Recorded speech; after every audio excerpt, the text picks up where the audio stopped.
We are live, Pong Soul. We are live. Well, we are live and we are on time again this week. Mav Kinda did slide 10 in. minutes late. Well, yeah, but we're close. I mean, for us, this is on time for sure. Like, this is us just getting ready. You slid into the chair at like 6 o'clock, so, or a little like 2 minutes afterwards. So, but I was waiting for you. But yeah, welcome everybody. It's Thursday night. You know, when the show starts like this, you know, you're listening to the PM and the PM, Pong and Mav and the PM on the Fun Speculation Network, the greatest show going on Thursday nights. That's right. Right here, you are locked in, tuned in to the one and only Mavarino and Pong Soul. So, welcome everybody to another episode. I hope you're having a fabulous week. Happy Tempest Rising early launch day today. If you grab the deluxe edition, I don't know how many in our chat have done so for the PC. Of course, it's not coming on console yet. But if you did grab that early edition, it did launch. I will be talking about it here in a minute after we get Mav and what he's been doing, because I did have an opportunity to try it when I got home before we went live. So I did fire it up for a second. So actually a little bit more than a second. But yeah, so happy Tempest Rising launch day. Happy Phil interview week. We always love Phil interview weeks. That always gets things stirred up, especially when, you know, he says the same thing he's been saying for a very long time, but everybody wants to act like it's new information. I mean, imagine that, folks, after, you know, this long, him coming out and saying that, hey, Game Pass isn't for everybody. I mean, I just imagine him saying that. Like, again, like, it's crazy talk, man. I can't believe he saved it until 2025. But that's not actually what he's done. He's said the same shit in the past, but we're going to talk about that. And more games, unannounced games this year from Phil's own mouth. That's what it's sounding like, folks. So we're definitely going to dive into that information, go into speculation town, have some fun. Oblivion is real. And we now have screenshots to prove that it's real, direct from the devs, Virtuoso's website. It is Virtuoso, isn't it? I always forget which one it is. Direct from the website. So all the people who doubted this, all the people that have doubted the leakers, once again, the salt is turning true. And Mav and I couldn't be more fucking excited. Mav, I think, was crying tears of joy at the screenshot. So we are definitely getting some Oblivion talk. And then obviously the other big topic that happened on Saturday and has kind of continued through this week, which has been kind of fun because Steele and I streamed it live. And of course, that was the MAarathon reveal from Bungie. Another extraction shooter trying to make its way in a very, very tough climb to the top of the mountain. And boy, I was not expecting that game to be that divisive, but it is. So we're going to talk some MAarathon. I know you guys, I think, talked about it on Monday on FSP. But as it's kind of settled in this week, I do want to get your thoughts, Mav, and kind of talk through just general thoughts. I mean, we're not going to go back through the whole reveal and stuff, but just kind of general thoughts on where MAarathon's at and kind of this whole response that we've seen. So anyways, we got a lot of stuff to get into, folks.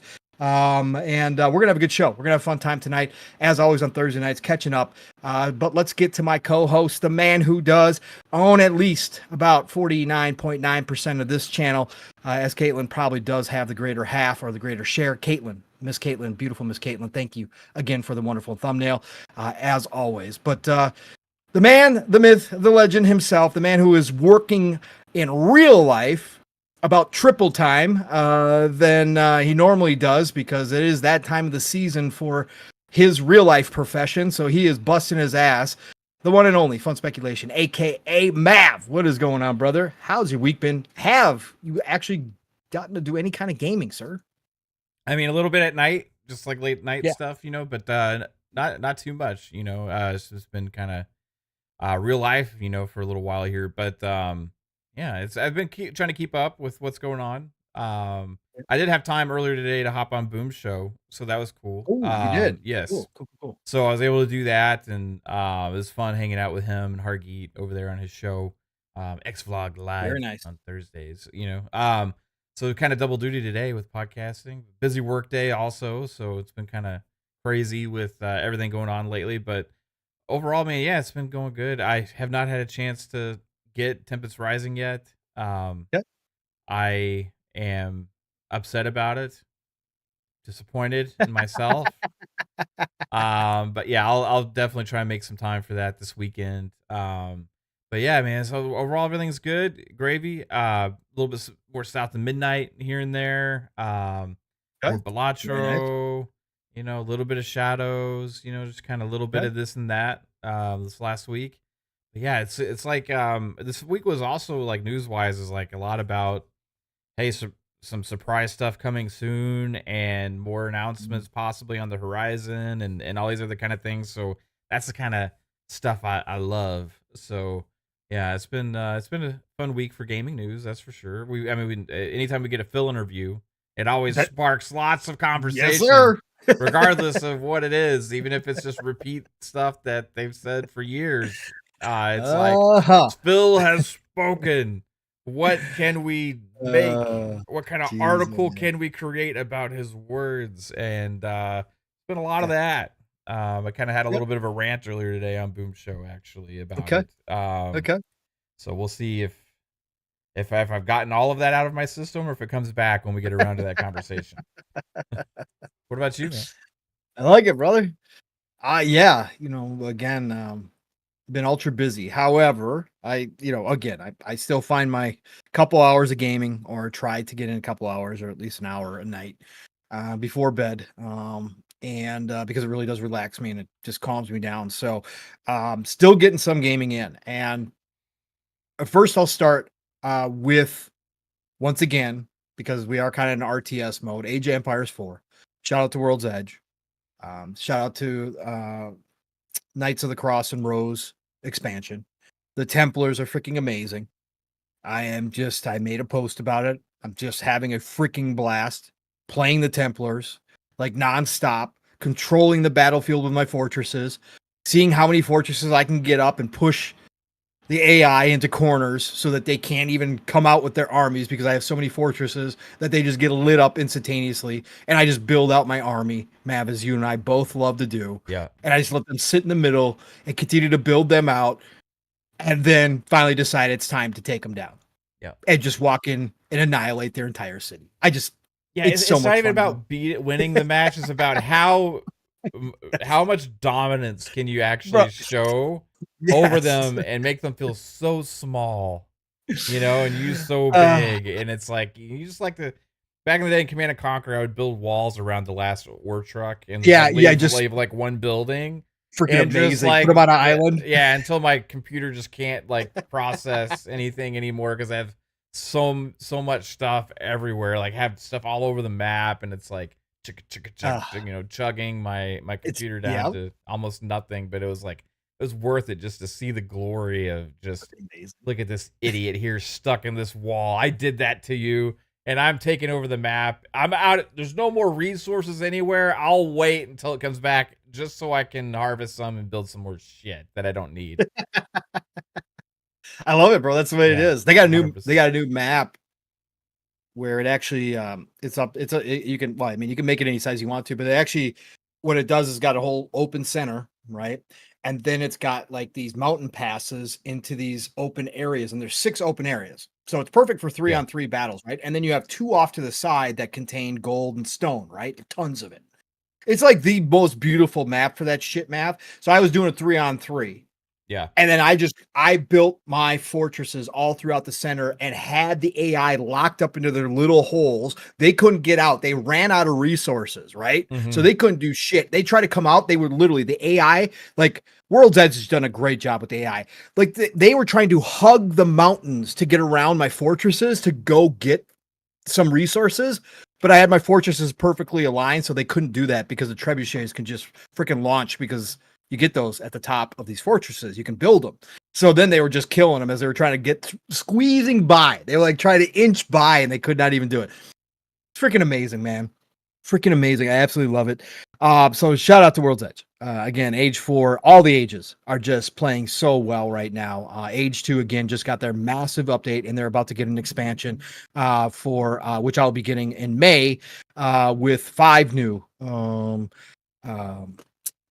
what do I want to say? Oh, God, I just lost my train of thought. Anyways, 5 new um, not nationalities, but nations to play. Yeah. So, and it's going to be based on the Chinese. Again, you're going to get like Cao Cao, and those guys from like Dynasty Warriors stuff. So, anyways, Age is freaking amazing. And then I did also try Blueprints, the new puzzle game that came Oh out, the yeah, nice. indie darling of the year, right? I think it's sitting at like a 92 right now, something like that, I think, on Open Critic.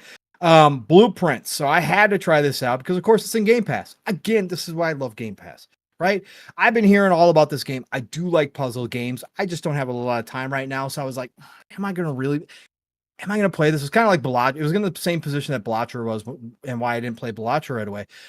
I just had too much. I'm like, am I really good? And I'm like, it's in Game Pass. Okay, Yeah. I'll download it. And I wound up firing it up. And like I think I've done 8 days. I want to say 7 days or 8 days. For you, those that you don't know, that's each run. You can end a run at any time and start over the next day. So I've done like 7 or 8 days. I think my max rooms, I think, was like 26 or 27 rooms, something like that I put down. The loop is absolutely incredible. Okay. Like I get it. Like the puzzles are fun. I have not had any problems figuring them out. They can get kind of difficult, but like the dartboard one gets really, really difficult as you go through because it gets more and more complex. And like I'm good at math all the way through up through algebra. So I'm good with numbers. But even for me, I was like scratching my head at a couple of them because trying to figure out exactly what they wanted you to do. I was like, okay, but figured them out. Love the puzzles. Love the idea of the tile setup where you get to a selection of 3. Basically, what it is that you walk into this mansion. The idea is to get to the end room, and it's set up on a grid, and you can see the grid, right? It's like a map.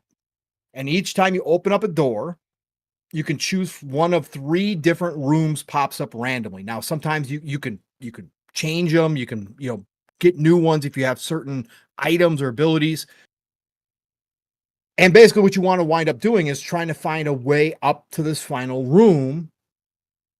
But you got to plan it out because each room is different. Some of the rooms will be like a bedroom, which only has 1 door, or there will be a bedroom with 2 doors, which means you can go out of that room. So you can lock yourself in, right? You can wind up building yourself into dead ends or run out of rooms, and that's it. You got to quit and come back the next day and start over again. You also have a limited number of footsteps, and each time you go in and out of a room is considered a footstep. Now you can gain some of the rooms give you bonuses. There's items. Some of the rooms are locked. You have to have keys on you. Some of the rooms cost gems. You have to find gems. Like there's all sorts of rules and mechanics. It's not basic. Freaking awesome, man. It's a chill game. Yeah. Like it is completely a relaxed game. Like just kick back. Yes, if you're not into puzzles, those will get frustrating for some people, right? But for the most part, most people should figure out the puzzles. So far, from what I've come across, there hasn't been any, like I said, brain teasers that are really like, oh my God, how do you do this? There's clues everywhere. There's items that you can get that you can get a storeroom. And if you get a storeroom, you can actually, before you end your run, you can actually put 1 item in the storeroom and then pick it up on a different run once you open up a storeroom. So there's like a roguelike to it as well, right? So you could do, there's a lot of strategy involved. Game is just dope. It is just a cool game. I understand why so many people are raving about it. It's if you're into puzzle games, check out Blueprints. If you got Game Pass, no risk, go download it. It's worth a try. So, Yeah. really loving Blueprints. It's cool, man, I'm when having a good time. they like these games or like these classic somewhat genres like point and click adventure, or Yes. if it's like Yeah. a puzzle Yeah. game, but like or like Balatro, you say, okay, well, it's like a Mhm. card game or like, Right. Right. but like these different kinds of genres implementing like these roguelite kind of Mhm. mechanics that are Mhm. creating new experiences than we've ever had before in games. I haven't tried Yes. Blueprints yet, Yeah. but it's definitely one that I'm gonna get to. But yeah, it's really cool to see the creativity because I could imagine just the thought process of creating something like that and what's Mhm. involved.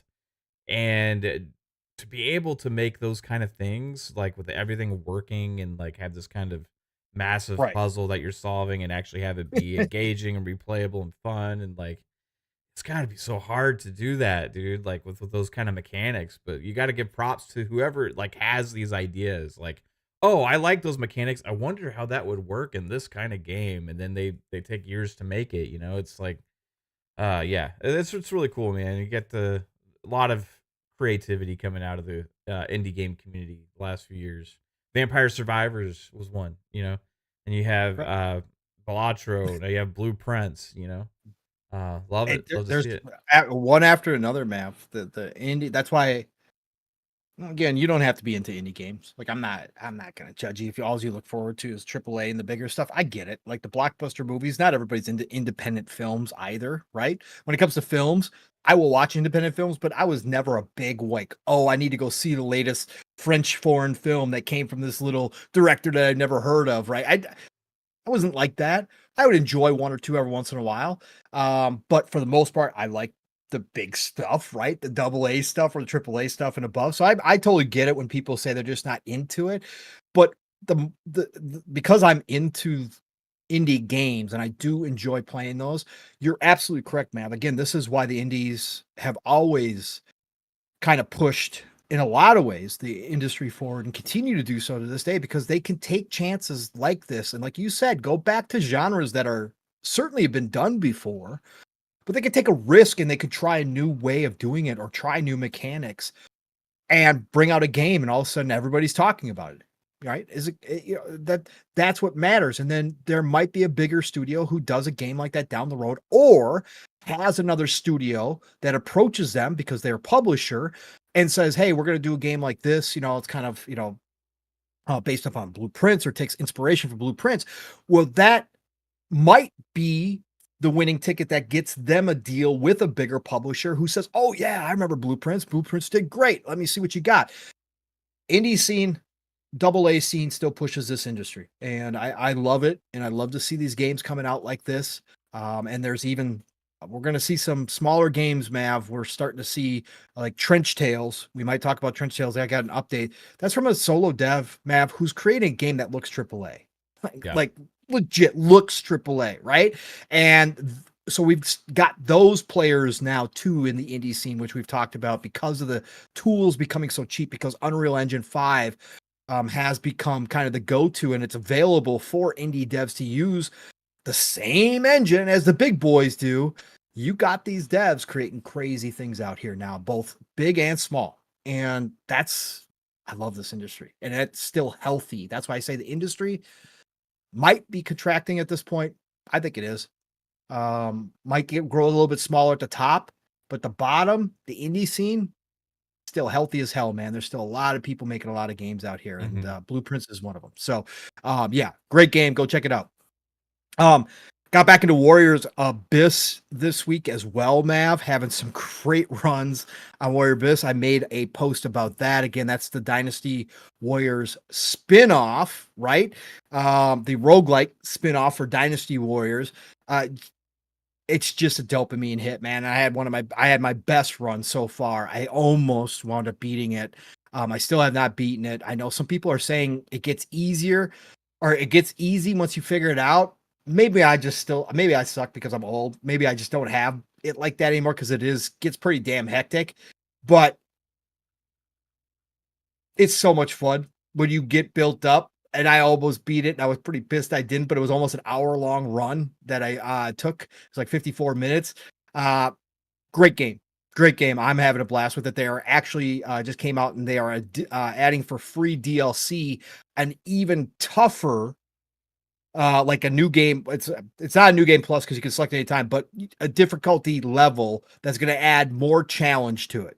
So if you thought it was too easy, and there's been some people that I saw in the community say it was kind of easy, they're going to add one. They're going to add another run that's going to be a lot more difficult. So go check that out. Yeah, I was doing crazy. work sitting there on my screen. I completely forgot it was in the middle of the screen there.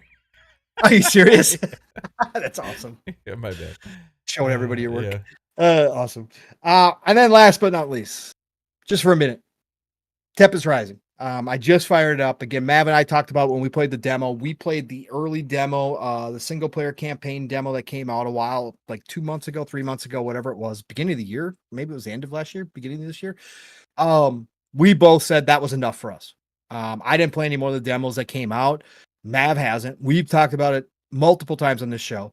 If you are a Command and Conquer fan, you must go check out, and you have a PC, obviously, because it's PC only. Go check out Tempest Rising. You have to. You have to go take a look at it. It is freaking, it is the return of Command and Conquer. They've got the storyline now. Some of the reviews today, I think it's sitting around an 80 right now, which is great for an RTS, especially a new IP. And for one that is trying to bring back Command and Conquer, not being called Command and Conquer. And that's what a lot of the reviewers said. A lot of reviewers loved it. There was a lot of 8.5s in those reviews so far. Saying that they absolutely loved it and they nailed it. The ones that were a little bit lower, and again, this is when reviews, I get weird by how some people take off points, but whatever. Some people said it definitely brought back the classic feel of RTSs, went back to the basics, like this is totally Command and Conquer, but it missed the cheesiness of the original Command and Conquer, which Mav and I both agree. We love the cheesiness. I want the full motion video back, like in games, like the acting, like it was freaking fantastic, and it was cheesy, but it was fun as shit. And people actually kind of seem to knock it, Mav, because it didn't go full cheese with the story and the acting. And I'm like, okay, I guess, but like the opening, I just watched the opening and played through the first mission as the Tempest, because you do get to select which side you want to play from, GDF or Tempest. I select the Tempest, of course, because I always choose bad guys because I can't. But the whole intro to the story was really damn good. It was tropey as hell. Of course, World War III averted. Crystals, these power crystals show up after nuclear warfare. Classic. Whatever. But it was really well done. And the acting was really well done. And I understood what they were saying because it didn't have that campy B movie feel to it because it wasn't full motion video. But the animation, the main characters are animated extremely well. The background characters are, I would say, a much lesser quality, but that doesn't take anything away. This is an indie studio. This is their first title coming out. They obviously have former CNC devs on their squad. You see all that here, but I thought they did a great job. So playing through the first mission, exactly what we saw in the demo, Mav. It plays like, okay. And again, no controller support. I feel left-handed. I'm a righty. I feel left-handed playing with keyboard and mouse. Haven't done it for a very long time to any kind of degree. So I'm slow, but playing through the first mission felt like the demo, Mav. The music is absolutely incredible. They've got like Doom-like rock in here. Literally, like Doom-like rock. Like I thought I had the Doom soundtrack on at one point. Right. I was like, this is freaking awesome. But the controls, how silky smooth everything is, no crashes, no lags, no nothing, just beautiful. Beautiful. It's all done on Unreal Engine 5. You can scroll in, you can get really close to your units. They're super detailed. Like the art style. Again, it's got that Command and Conquer. It's not full realism. It's kind of a half and half kind of, cartoon take, but realistic cartoon take. Looks great up close, looks great far away. Animations of fire and all that kind of stuff, and the environment look great. Just really good. And then I started a skirmish and just put it on normal, Mav, and just 1v1 again because I need to learn. Yeah, I'm slow. Yeah. Even then, the AI is already starting to rush some of my spots, and they have more guys than I have even thought about building yet. So I'm like, oh shit, I gotta get playing this game and get caught up and get the speed up, which is what you're supposed to do in RTSs. That's what it's all about. Age is the same thing. But with keyboard and mouse, I'm handicapped because I just don't use them. But the game is great so far. Again, from the bit that I played, they did what they did in the demo and got it to full release, Mav. And I think it's going to be freaking fantastic. So, yeah, skirmishes are available, campaigns available, multiplayer's available. It's all there. It's all ready to rock and roll. There's going to be three, right? There's going to be three total factions for right now.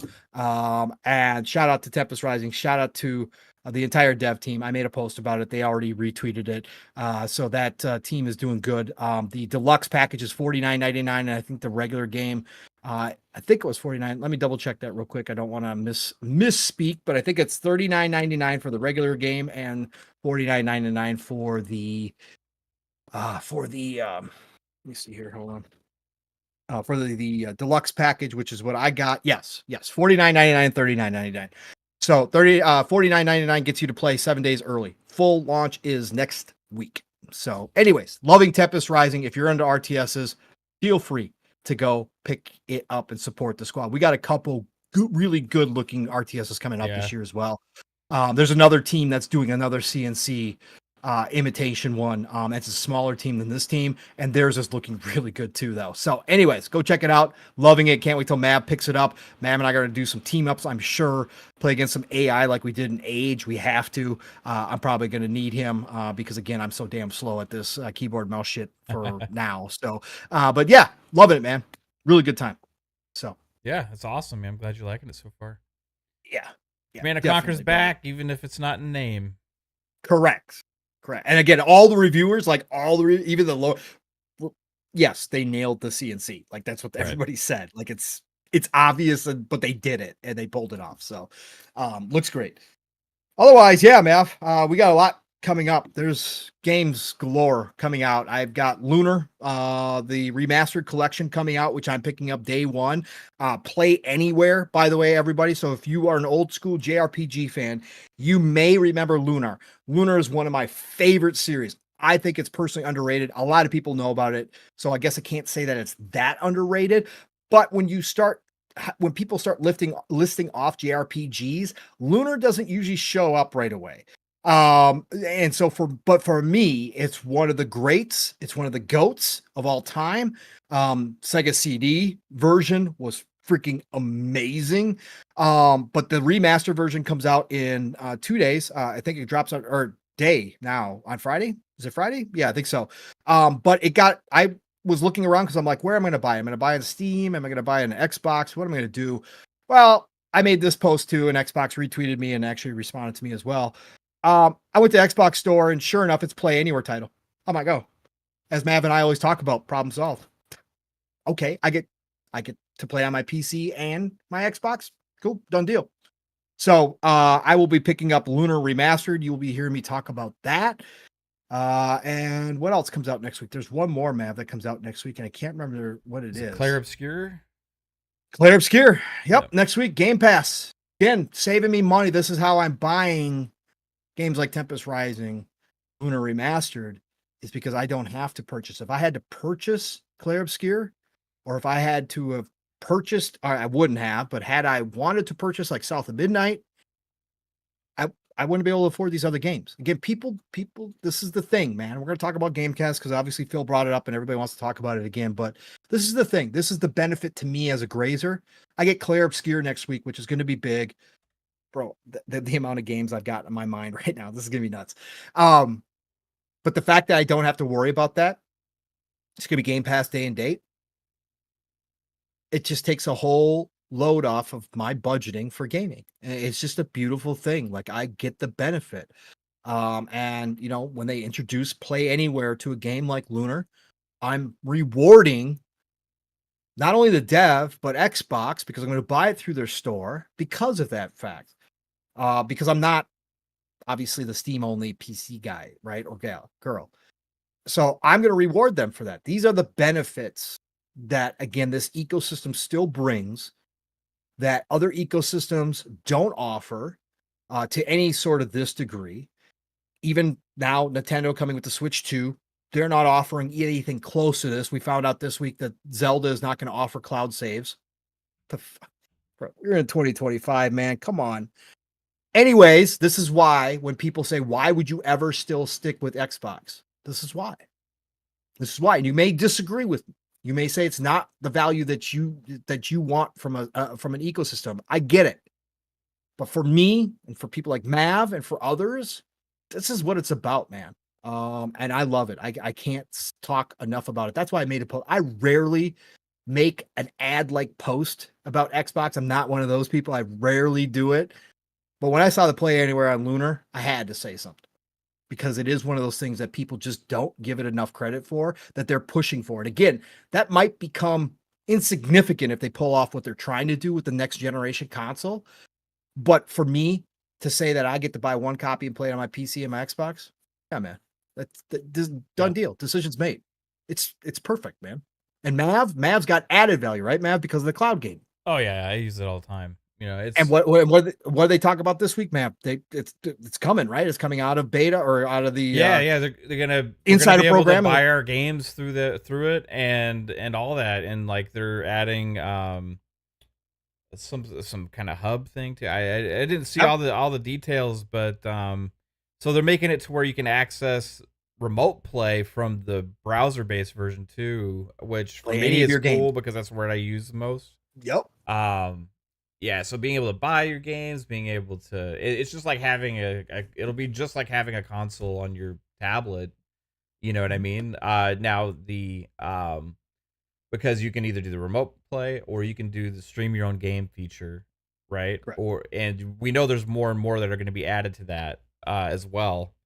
And then the quality's been so good recently, and I think that's just going to keep improving. I know that I think it was earlier this year or late last year, can't remember, at one point there was talk of them adding 4K to that also. So once that comes out, it's going to be even better. And yeah, it's something I use quite a bit. Now it depends on your device, what you're using, how the kind of quality, plus also your internet connection. But luckily, you know, for me, I check those two boxes as far as what I get out of it, right? But the other thing too is they're adding the stream your own game for your consoles. Correct. So if you have a console and you have games that you own, and like let's say it's like an older game or whatever, and you don't have it installed anymore because of space, and you just feel like diving in for a little while, or need to check in for something or whatever, you can just boot it up if it's one of those games that supports that feature, man. So I think the more all these features keep rolling out, the more the devs are going to start supporting more of that stuff also. So it benefits everybody who enjoys using it, man. I use it quite a bit. So yeah, no, it's awesome. And yeah, no, it's great. Yeah, and I just checked out Lydian. Lunar is tomorrow. It's the 18th, so tomorrow. It will be live and ready to rock and roll. And I think it actually goes live early this morning. I think it's like 2 a.m. Central Time or something like that. Crazy. I did repost the map earlier this week because they did put one up. So, but yeah, Lunar is tomorrow. And Shane, yeah, man, no. I mean, again, I give them a lot of praise. I just don't make a whole lot of ad posts for Xbox all the damn time. I make a lot of game posts, and I certainly put on their Xbox Share and Xbox Series X, and I'll tag Game Pass when I'm trying a game in Game Pass because I think that is important. But yeah, credit where credit's due, man. We put that out there all the time on these shows, right? That's the reason why we love the Xbox ecosystem as well. Yeah. So it is definitely something that people poo-poo and dismiss constantly. And again, if it's not value for you, that is fine. But to say that nobody could ever, in their right mind, want to buy an Xbox at this point is just completely ignorant, right? Because there is still a lot of reasons to purchase an Xbox and be invested in the ecosystem, even if they're not going to have the exclusives, even if all their stuff comes to PC and PlayStation and probably the Switch 2 at this point, because Phil confirmed that he loves Nintendo again. That doesn't matter. That still doesn't encapsulate all of the benefits that you get from an ecosystem like Xbox and what they're trying to do right now. So yeah, I'm going to continue to promote it because I think it's great. That's why I've been here for the entire ride, this entire gen, and say again, if they do the next console correctly, like they're saying, like the smoke is saying, I'm in. Don't care if it's $700. It's not for everyone. Yeah, right. It's not for everyone, man. So it doesn't matter. Doesn't matter. It doesn't matter. If it's not for everybody, it doesn't matter. Like, I mean, PlayStation's not for everybody. Nintendo's not for everybody. Me right here. So if we're dealing in absolutes, then there are no absolutes. So it Can doesn't we work. before we talk? I don't know when we're gonna talk about Yeah. Phil's interview, but Yeah. can we talk about Yeah. that specifically real quick? Just that Sure. What's up? What's up? What are we the talking about? Which the one? the not for everybody thing that Yeah. everybody ran Yeah. with, Yeah. Yeah. right? Yeah. Yeah. Um, I don't understand why all the headlines about a comment's been made numerous times in the past Mm-hmm. about a service that obviously we already all know that about, that from a company that also has multiple other options for access to the games. Mm-hmm. So I can understand people being like, what do you mean it's not for everyone? Are you just like diminishing like how good it is or whatever? Like, okay, so let's say that like a streaming service like Netflix came out. It's like Netflix isn't for everyone, right? Be like, okay, that's weird marketing, right? Mm-hmm. Because that's your only avenue. It's your only thing. Sure. So if you're saying it's not for everyone, it's like, oh, okay, this is interesting. I'm not gonna critique it or whatever, but like it would be more interesting as far as like, I don't know if that's the best way to market that. But when you're Xbox and you have Game Pass, you have the ability to purchase games as well, and like bunch of different services and places you can play your game, all these different things, and just Game Pass is one thing. They're not deterring you away from Xbox by saying that Game Pass isn't for everyone. They're just acknowledging the fact that some people also just prefer to buy those games especially if they only play 1 or 2 games a year. And it's no different than anything that anybody else has ever said, including the people that are saying that it's weird messaging now, that were complaining about feeling like they were being forced into Game Pass because Call of Duty Black Ops 6 was being put in Game Pass. Or because they're like, I don't want your stupid Game Pass. Or why I'm sick of them trying to force us into these subscription services. You've never been forced. It's always been a fucking option. From the get-go. It's always been an option. For the people like, why like it's such a horrible value. Why spend $20 a year for Call of Duty when I can just buy it for $70? No, you just buy Call of Duty for $70. But those same people are like, it's weird messaging for them saying, hey, Xbox isn't for everyone. So, oh yeah, they're saying it sucks. Let's get that stupid bullshit off the internet, please. Stop putting misinformation or twisted words out there to fit your kind of one-sided agenda to try and diminish whatever is said about Xbox, so that way you can try and diminish the value that you think other people have for it. Like, it's just a ridiculous thing that no matter what, it's just like always like kind of this talking point. And it can be on one side, depending on what somebody says, or they could be the next week, it could be the completely opposite, depending on what they says, but they'll make a double-sided argument against themselves, man. Like, it's like, there's nothing that's been said that's any different. Whereas you always have the option to buy your games, and you have the options to subscribe to the service to play your games that way. And it depends on what preference you have as a consumer on what you're going to choose. I would say to anybody, if you only play those 1 or 2 games a year, it wouldn't make sense for you to get Game Pass, especially if you have zero interest in exploring those things. And like, I think that they know that, and they've known that, right? So yeah, maybe they get some more Game Pass subscribers by putting some of those games in there, right? Too, because it's going to be attractive. But yeah, it's this weird thing to where people think that Xbox's identity is only Game Pass. So they have to be all in all the time and have to have this thing where Game Pass takes over all of gaming everywhere in order for Microsoft or Xbox to be considered a success. Whereas for me as a consumer, I'm like, hey, I can buy my games, I can subscribe, whatever. Microsoft's getting the money either way, right? And that's why I think those comments about him saying it's a healthy option, it's healthy for Microsoft and it's healthy for the consumers. Depends on what you like.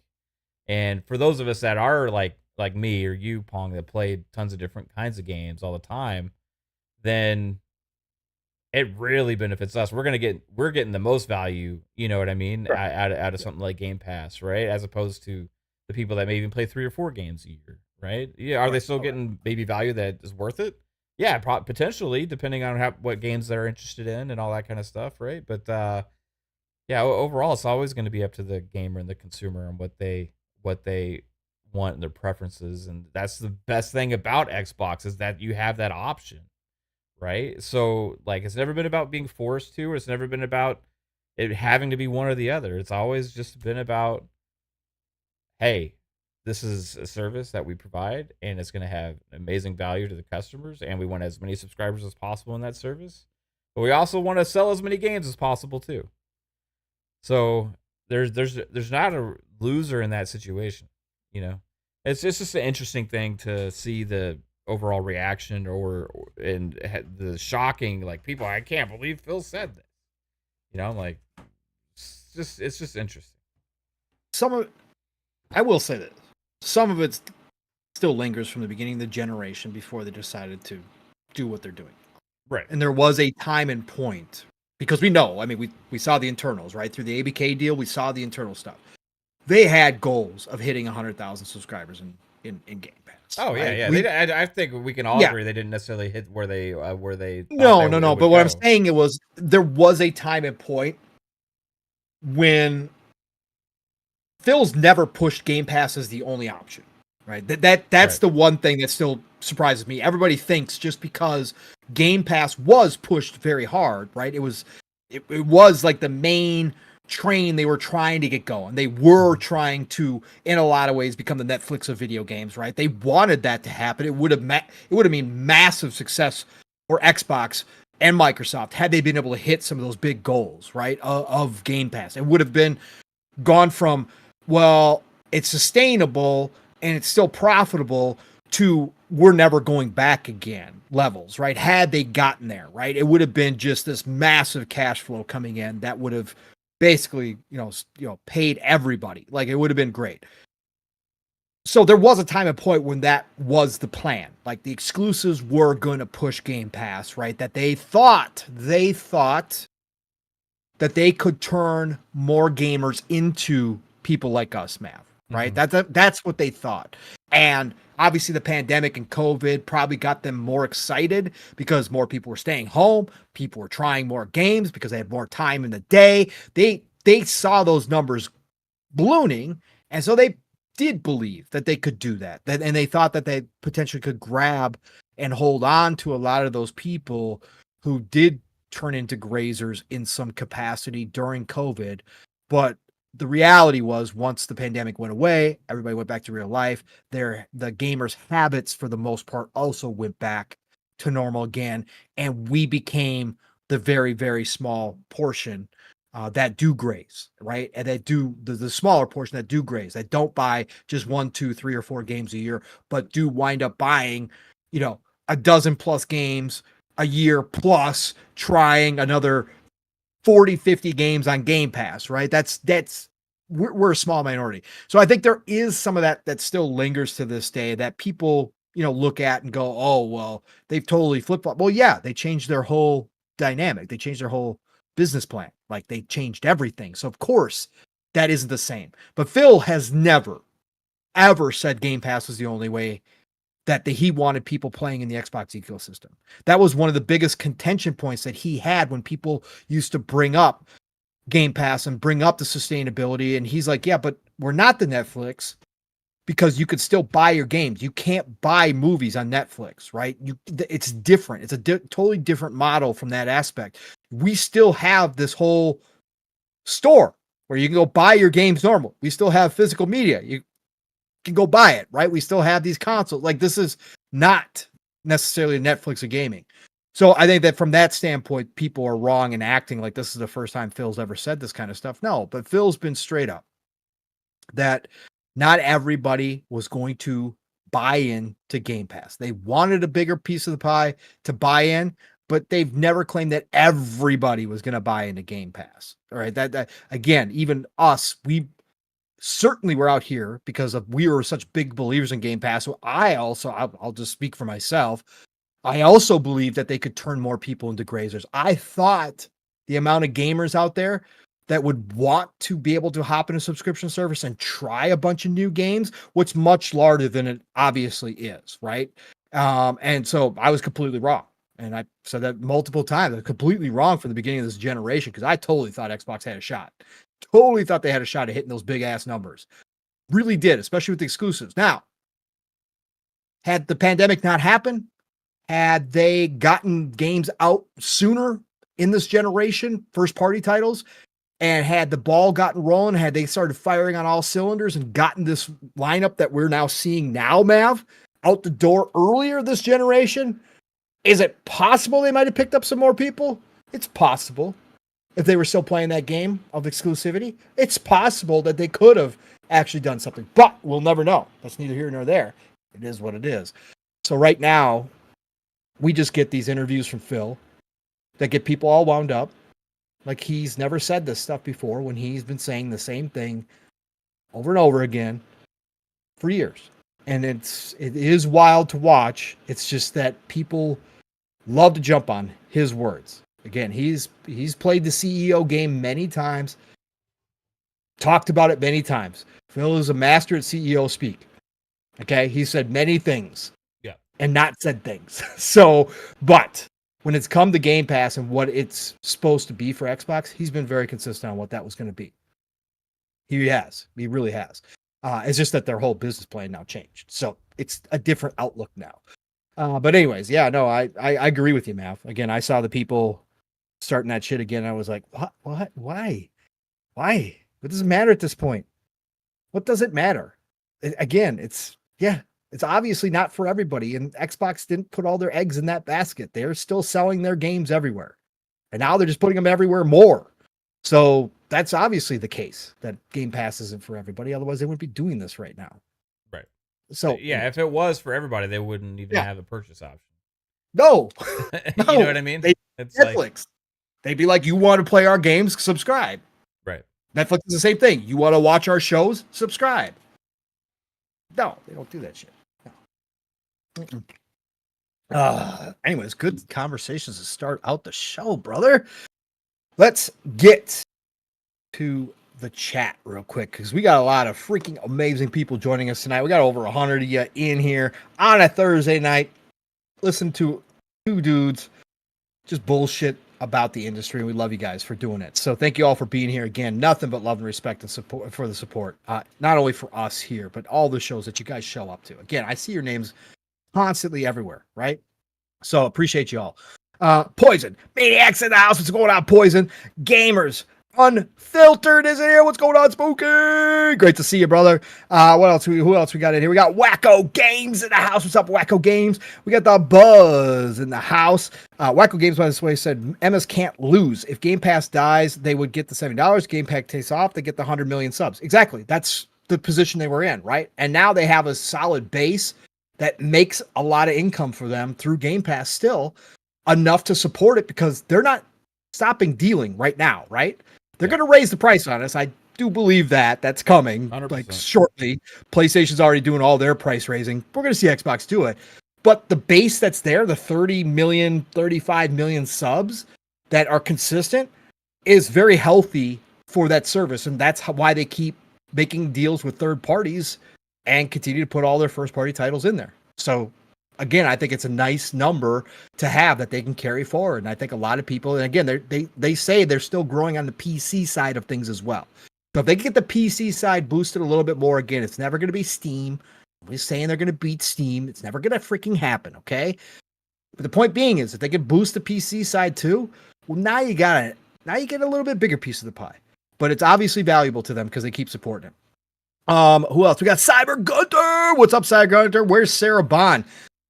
Bro, they've taken a step back, which again, I personally said in the long run after they changed the business model was probably a good thing. It was time to step back. And I think that's the case with all of them. Like we don't see Phil. Phil makes a post time here and there.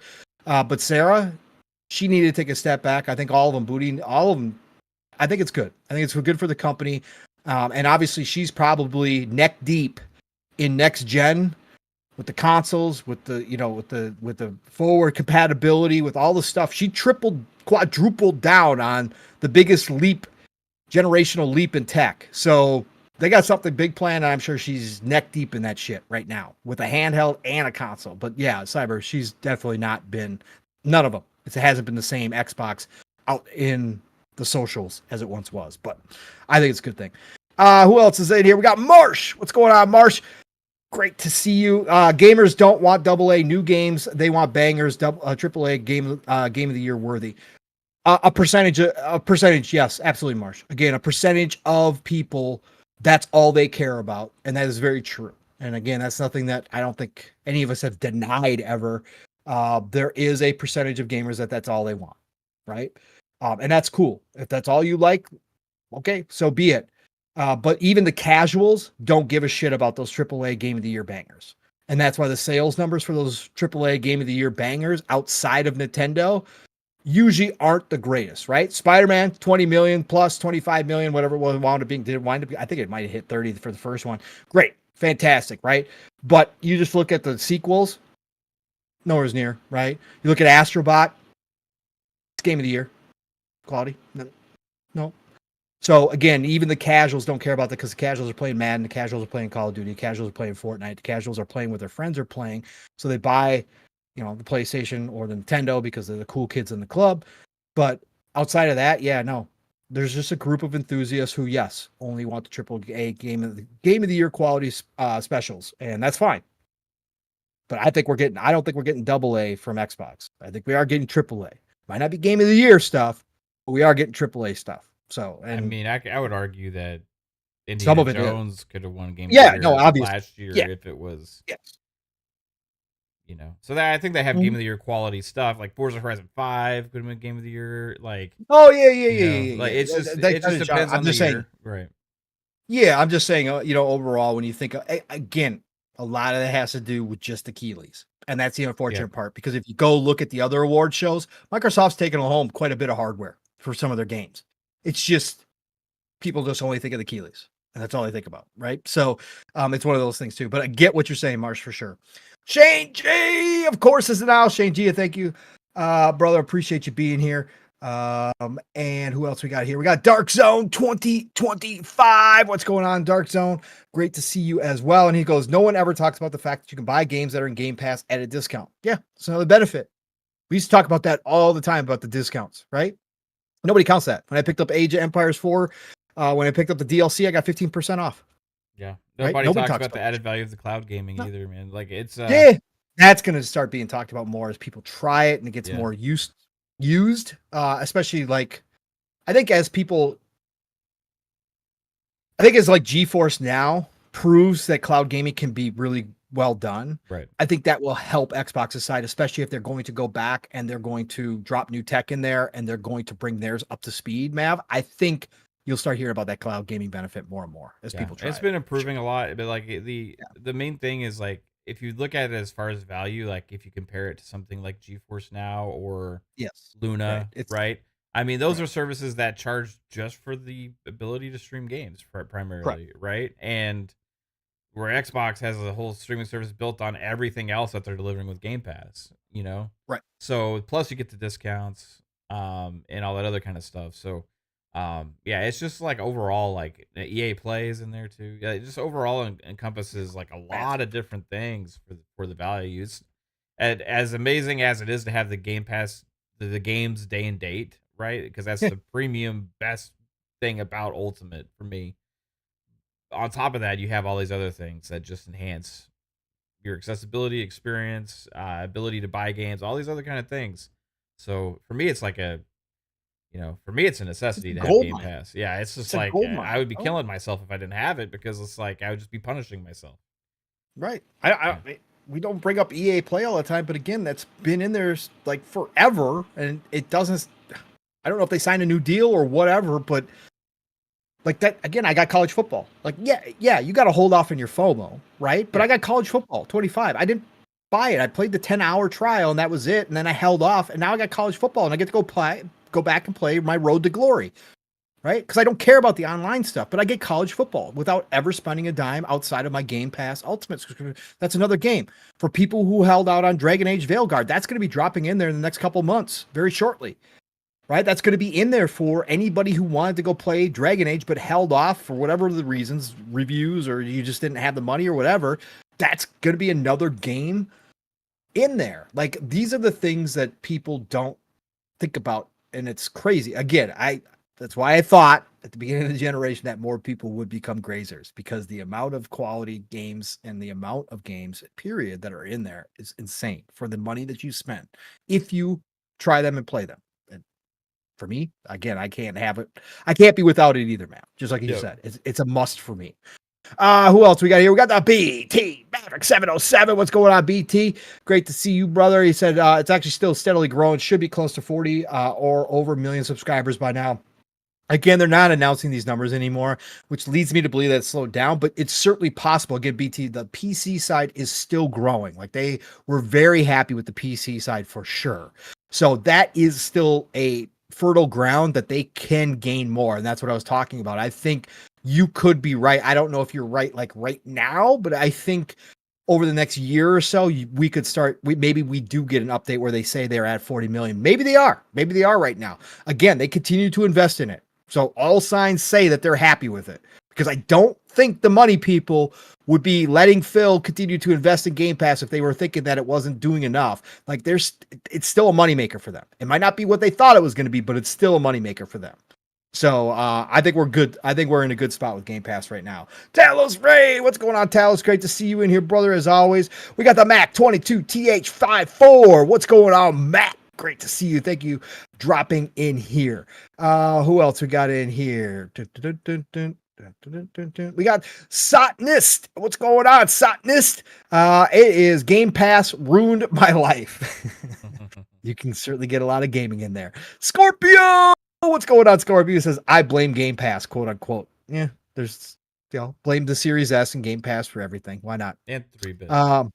And 3-bit, because 3-bit ruined the entire industry. Is 3-bit still alive, by the way? You ever hear from him? I'll have to check. Okay, because I'm not on the other side, so I'm not on the other socials, and he doesn't do anything through Twitter anymore, X. On Friday or Monday, he was hanging out with family. So I know okay. That. Yeah. But, good. Miss you, 3-bit. Hope to see you someday again, brother. Who else is here? We got Sin. What's going on, Sin? Great to see you. We got the Ray. What's going on, Ray Oid? He says, wait till GTA 6 comes out. That 280, 260 Series S is going to fly off the shelves. It's potential. It's potential. Like, if people didn't save up their money and they're not going to go buy a 5 or a 5 Pro or a Switch 2, because I do think GTA 6 is going to show up on Switch. We'll see. But yeah, if they can't and they want to play GTA 6, the Series S is going to be your entry point, right? So we could see a little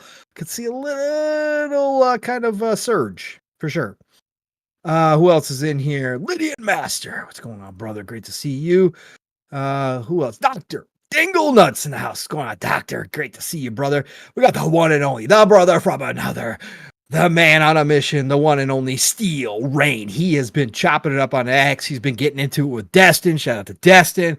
Steel's been all over the place this week on X. He's been firing people up. It's way to go, Steel. Steel's in one of his moods, so he's getting after it. I love it. Creating conversations. We're gonna have a conversation on Saturday on Living Split Screen too.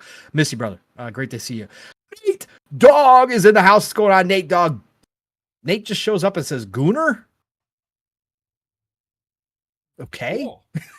Okay. I mean, some of us are gooners from time to time. I mean, it just depends what we're talking about, right? But there's a lot of gooning going on in the gaming industry right now. There's a lot of gooner games, for sure. Xbox actually just decided not to support one, which is kind of sad. They're censoring again, which I freaking hate, but whatever. I'm sure some of us would admit that we're gooners out here from time to time, Nate. So welcome, Nate. Just a weird way to enter the chat. But I love you, Nate. Thanks, brother, for being here. He was up here. Oh, he was up here before too. So it wasn't the way you entered the chat. Gotcha. Chris Jones, CJ, the Book of X is in the house. He said very late here and up in 6 hours. So have a great show, everyone. Glad to be able to stop in live for once. Hey, Chris Jones, appreciate you brother, so much. I hope you're not going to hear this. Maybe you'll listen to us back tomorrow, but I hope you have a great day at work or whatever you got going on that you got to be up for 6 hours, man. Tear Bears in the house. What's going on, Tear Bear? Great to see you. Thank you for joining the show. We got Silver Lab Guy in here. What's going on, Silver Lab Guy? Great to see you. Says we can easily say indies are the creativity of this industry, proven again and again. A lot of it. Absolutely. Especially at this point, a lot of it comes from that scene, man. For sure. For sure. Who else we got in here? Albert Gouchard. Gouchard. I hope I pronounced it right. I know you came in here and said y'all stay cleaning up Phil's mess. Shake my head. Bro, there's nothing to clean up anymore. Like there's just nothing to clean up anymore. Like this concept that there's still something going on outside of Xbox being a Microsoft business and running themselves as a business and putting their shit everywhere while still maintaining benefits for the Xbox ecosystem users. Again, if you disagree, you disagree. I can't argue. But for people like me and Mav, there's just nothing to clean up anymore. It's done. It's over with, man. Say what you want to say. Take your victory lap. If you were one of the people that said they were going to go this route, that's cool, man. You're welcome to it, right? But man, it's over. It's over. Everybody's running their own kind of deal now. Nintendo's got their own deal. PlayStation's got their own deal. And Xbox has got their own deal. It is what it is at this point, man. It is what it is. 3 very unique ecosystems. Yes, absolutely. Cool. We're gonna see. We're gonna see what works and what does. Again, this generation changed the industry forever. So we're gonna find out leading into the next generation where this all goes. It's gonna be fun as hell no matter what. Isaac Hayes is in the house. What's going on, Isaac? Thank you for being in here. We got the lore master Jasper, the brother from another, checking in from outer space. That's right, lore master. Appreciate you so much. Mitchie dies a lot. Dropped in here. Mitchie, always good to see you, my friend. Thank you for being a part of the show. We're the one and only Polly Baba's in the house. What's going on, Polly? Great to see you, brother, as well on a Thursday night. We got Truth Serum. What's going on, Truth Serum? Great to see you. We got the Fuzzy Tomato. That's right. You guys thought I was going to say Belvedere, but I did not say Belvedere. It is the Fuzzy Tomato. Thank you for always being here, Fuzzy. Appreciate you. We got the Mogs, of course, dropping in here. Thank you, Mogsy. We got the Nam. Oh, what's going on, Nam? Great to see you in here. And of course, to start off the entire chat, the one and only Masshole 1977 dropped in here with the Sup Nerds. Sup to you as well. Leonard Herrera, I see you dropping in here. Member for 16 months of the Speculators. Leonard Herrera says, you guys rock. Appreciate all you do. Appreciate everybody in the chat, including you, Leonard, for joining the show each and every week. And again, for supporting everybody, man. You guys are just freaking amazing. Ghost Wolf 35.99, finally off of work. 9-day vacation. I don't know or remember the last time I took a 9-day vacation, Ghost Wolf. I seriously don't. So congratulations. I am jealous that you are able to take 9 days in a row off. That is simply freaking amazing. And I hope you get a lot of gaming in, or I hope you have something extravagant planned. Like I hope you're going to go touch grass or touch water, touch the sun. Step into the backyard and be like, I haven't been here in forever. What are you going to do? Touch some grass. Oh my God. I forgot what it smells like. It's freaking awesome, though. It's freaking awesome. Yeah, exactly. Oh, this is what fresh air smells like. Elijah Vasquez. What's going on, Elijah? Elijah, great to see you. He says, little surge, more like a massive uptick, especially when people see the prices. We will find out. We have expected that previously, Elijah, and it has not happened. GTA 6 is a unicorn. It absolutely 1000% could be magical for the Series S. It absolutely could be. I'm just not going to bet any significant money. I'm not going to hold my breath, because what we expect in this industry to happen, especially with casuals or the masses of gamers, doesn't always happen the way we think it's going to, but it certainly could. I see the potential there. That's why I gave it my little surge. That's what I think we're going to see. But if we get a massive one, all the better. I'm sure everybody at Xbox will be extremely happy if that's what it does for it.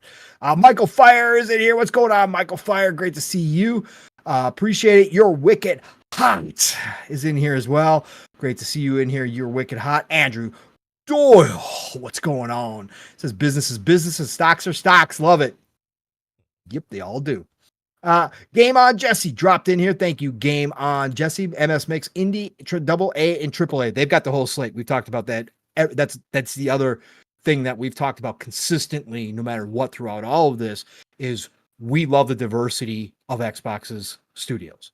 Right? We love the diversity, flat out. Like the different styles of games, the different genres that cover everything. We love that, and you are absolutely correct. They make all styles of games too. All sizes of games. Alvin, what's going on, Alvin? Great to see you as well, brother. He said that Sea of Thieves even outsold Astro on PS5 last year. Yeah, truly did. It truly did. I think that got up everybody. Appreciate you all. Oh, Tamales. I see you dropping in here, Tamales. Great to see you. He says the Doom Xbox controller looks so good. I'm going to wait for the Gears E-Day controller and the console wrap, though. Yeah, I saw a lot of people getting their Doom on and ordering that stuff up. I refuse to do another wrap. Bro, we talked about this a long time ago. They should have been offering it for every major game release. There's zero reason why, even if you charge extra because you're not going to make a million of them, Mav, why not have it in the store available to order? Yeah. Like, how many did they have one for Call of Duty, I think? Black Ops 6? Yes. Yeah, so there's Starfield, Black Ops and Doom. Yep. And do they have one other one? No, maybe they didn't. I don't know. I mean, I think they got like some generic ones. No, but they should have. They should again just charge more. Let the enthusiasts buy them if they want to. Like I don't get this concept of why you can't have them to be ordered. Like it's just weird to me, man. It is one of the misses this year because it is the perfect console for that, the shape and everything, man. But whatever. Again, like I said, the common sense shit sometimes that we scratch our heads at just don't happen. Like it's just weird to me. Like I just don't get why that wouldn't be a thing. But yeah, the Doom one does look cool for sure. Cold Start. What's going on, Cold Start? He said they gave up on the Series S wraps. LOL. Yeah. Like, again, why? Why not just have them? I don't know, man. Anyways, Chris Jones, the unit. I see you dropping in here, brother. All right. Appreciate you, everybody, for showing up tonight. We've already gotten into like parts of topics and stuff as we were rolling in. Mav and I are already starting to show all over the place and just kind of talking free flow like we are wont to do. So Mav, let's go down the line from the thumbnail. Okay. We're an hour in here. So let's just get to the thumbnail and let's get into these because it's basically 3 topics from the thumbnail that I did want to talk about tonight. So is the Wizard of Oz a topic? The Wizard of Oz, no, not that I think of. Why? Because you had Phil MAarathon and he said oh my for title, so Kate ran with the Wizard of Oz, because it's like 3 things and then oh my, obviously. So it's a reference to Wizard of Oz, correct? Tigers and bears, oh my. Yeah. You were referencing Wizard of Oz or no? No. You weren't? Okay. Well, it just fit, so we ran with it, and so we got a Wizard of Oz thumbnail. I was curious if there was going to be any Dorothy talk or Wicked Witches or talk about Wicked. Of course, that's what I was running with. Okay. I'm not going to sit here and claim that it was just off the top of my head. That's what I thought of. 3 things and oh my was to no, of course it wasn't. So yeah, no, for sure. Yeah, no, I'm not that yet. Okay, anyway, so let's start with MAarathon. Let's start with MAarathon, man. Like I said, I know you already talked about it. So this happened last Saturday. Everybody here knows by now. That Bungie unveiled a new IP, MAarathon, which we obviously they had told us and they had teased it, but we finally got to see gameplay, and that was the big part of it. We got to see them playing it. We got to see creators playing it. And a lot of gameplay. I think Games Radar had 15 minutes of extra gameplay afterwards, uncut gameplay as well. If everybody watched this is an extraction shooter. Okay, we all know. Okay, now it is an extraction shooter. It is PvPvE. Okay, this is not my jam. I'm not a huge extracting guy. I like the Dark Zone and Division, but I really didn't like running in there too often. Because I wasn't running with a group of people. It got pretty ugly in there. Never been an extraction guy, per se. I understand their appeal, but so I'm coming from the outside looking in, right? Bungie shows this off, Mav. And I got to say, this reaction, this continued reaction, this very divisive reaction between really either hate or love for the game is pretty incredible. Like, there are very few people like Yeah. in the middle on this game, right? Steel, again, he's a big competitive online shooter guy. He loved it. His brother, who's a big competitive online shooter guy, loved it. In fact, they're talking about potentially doing a kind of off the cuff show and talk about MAarathon. Steel even dove deeper and got some more information about MAarathon too from some other sources. But there's the Steel side, there's the love, but then there's this absolute hate, Mav. And again, this is nothing new in the gaming industry. Like, we're seeing that a lot around these parts, obviously for games for a variety of reasons. But this one really seems to be, Mav, based on to what I've seen. And you could tell me if you've seen more than this, but really it's the look of the game. It's the simplicity of the game, supposedly, or I should say the accessibility that Bungie's going for in this genre of the game. And it's Bungie themselves, just who's making this game, of where a lot of the hate's coming from.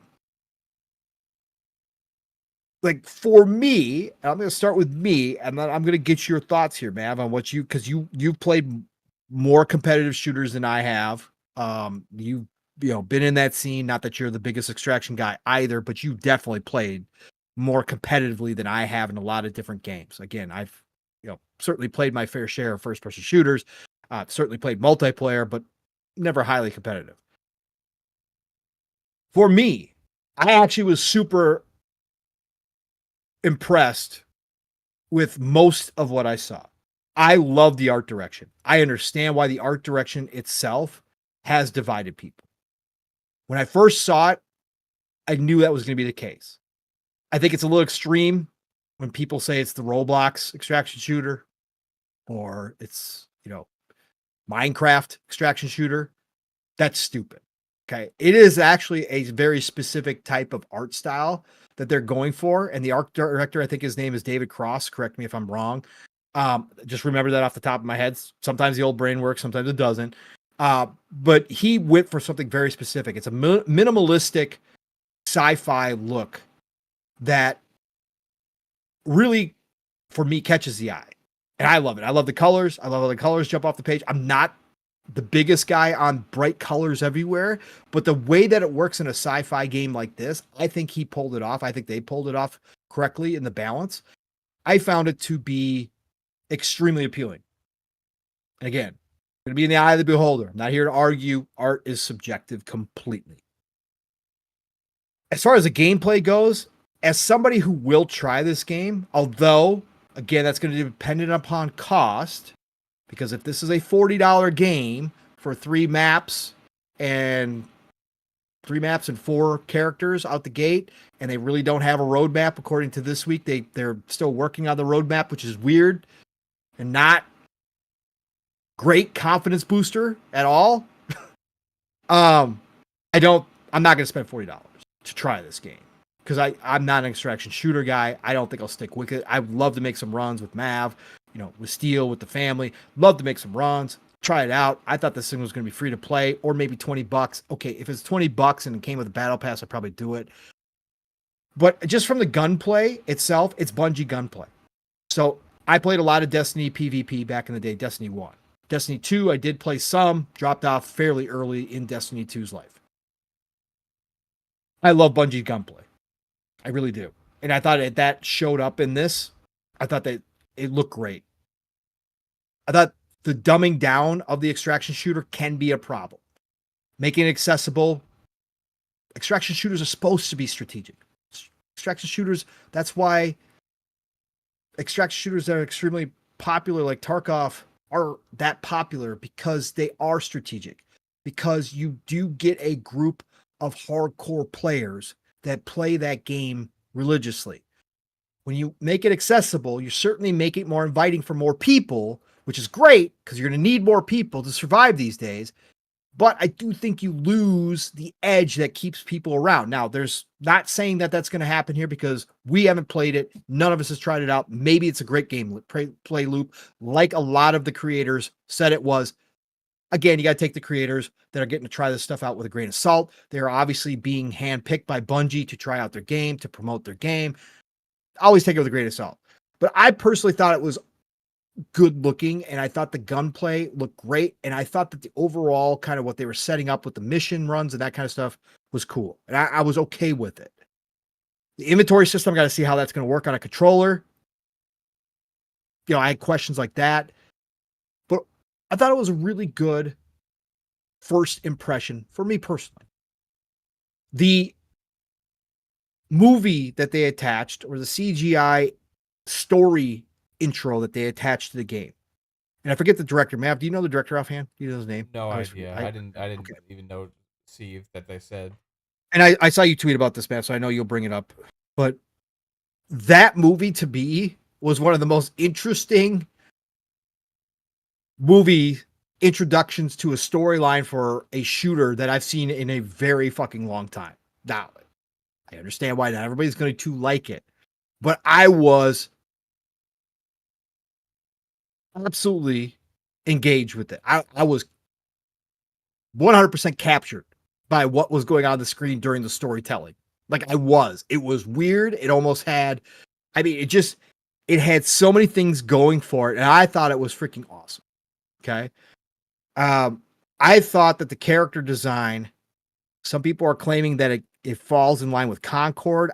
I don't get that, but it's going to be subjective. But when I look at the character design, is it more modern? Yeah, it's a sci-fi modern game where people are putting their souls into cybernetic bodies to make these runs. Is it kind of, I think that has soul. I think that it is creative. I actually liked most of the character designs. I don't think it's a Concord situation. For me, when I looked at Concord, I was like, and I did try the beta, I was like, no, this got no soul. This game has soul to me. So between the story and the character designs, I was locked in there too as well. So like I said, depending on price point, I'm willing to try MAarathon. I've always said all along, Bungie's got a shot because it's Bungie. They will draw people just because they are Bungie, and Bungie still has a fan following. There's a lot of Bungie fans who are turned off by this game, for sure. There's a lot of Bungie fans who just wanted Destiny 3.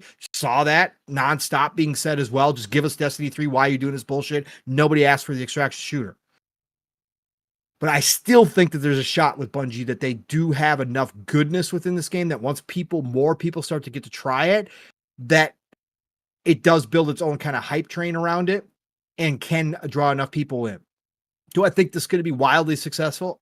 No, I would not bet or hold my breath again on this one. But do I think it has a shot? I think it's got a shot.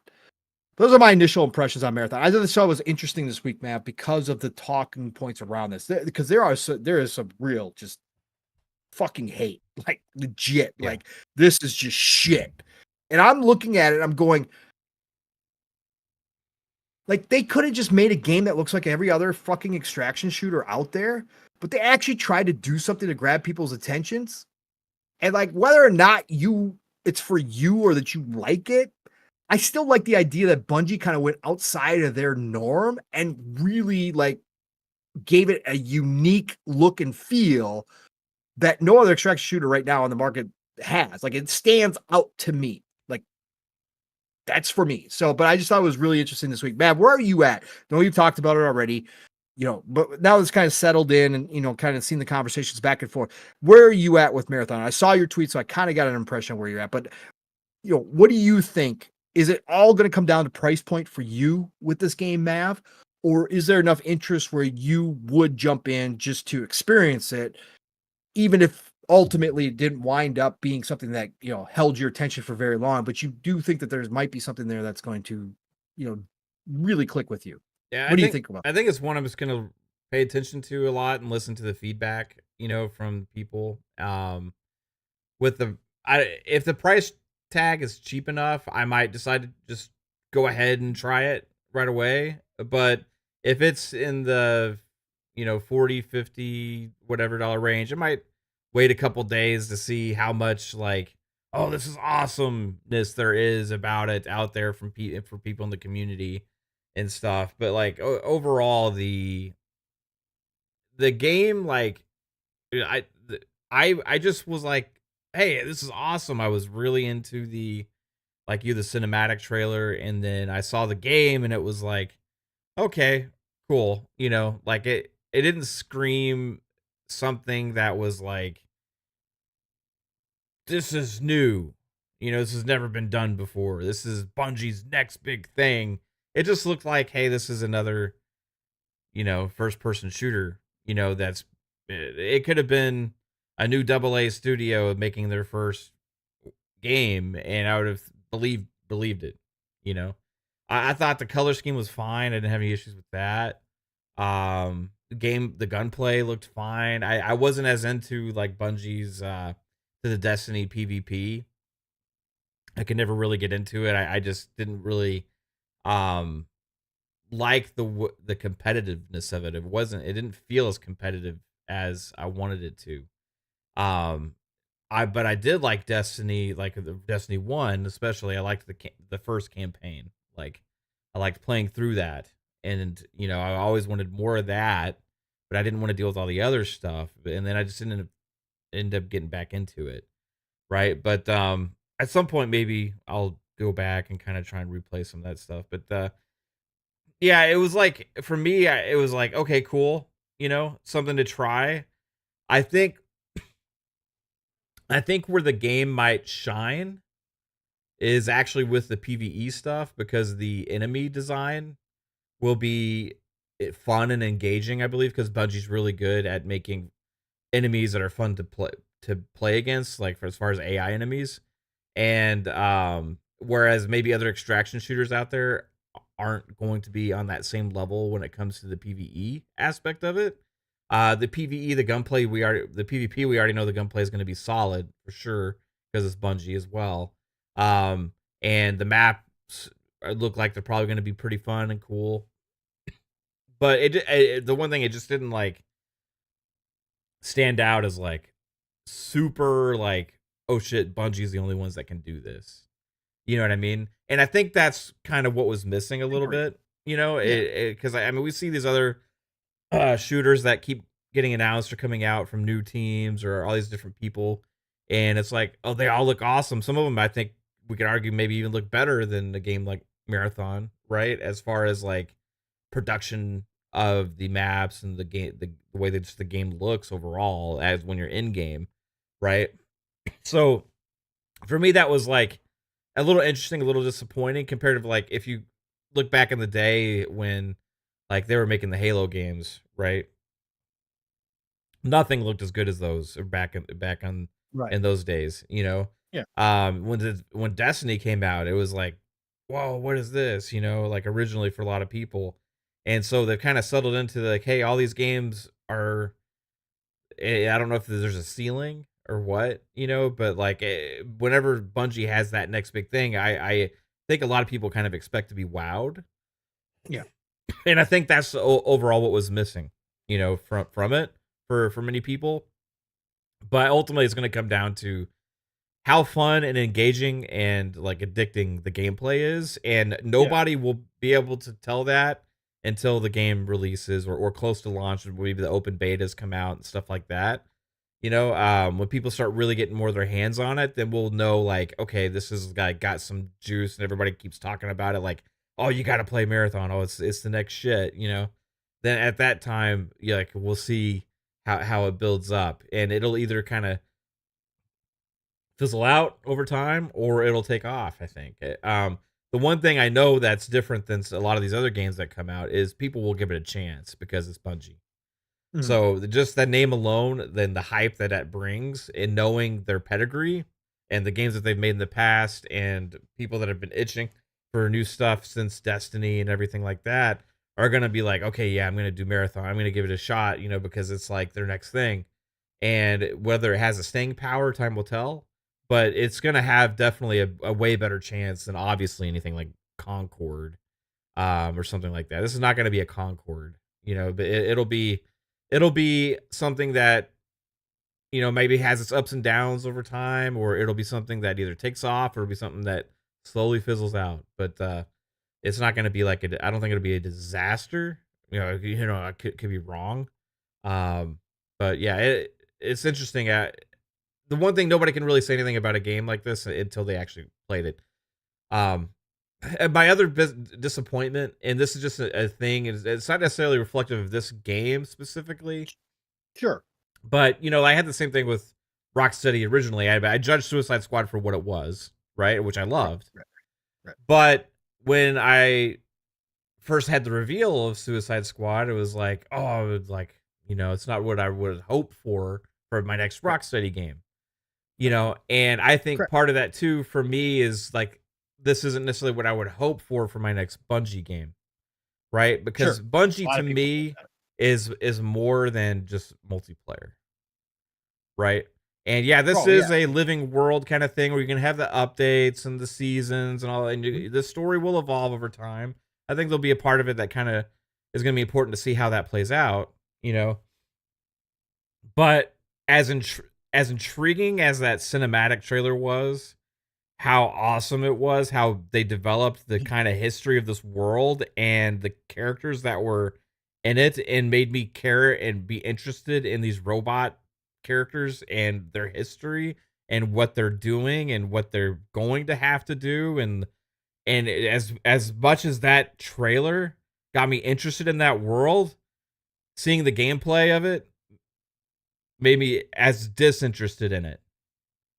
Fair. I mean, So I would love if this was if there was just like a regular campaign that had a full-fledged story to mhm. flesh this world out where they could really go deep into it, and I would definitely be way more intrigued than I am just about, the next shooter game that comes out, because there's a million of them for me to play right now and they're all great. But I'm not Right. spending my time with them because I'm playing more other kind of things. This could be the next thing I get into, but we'll see.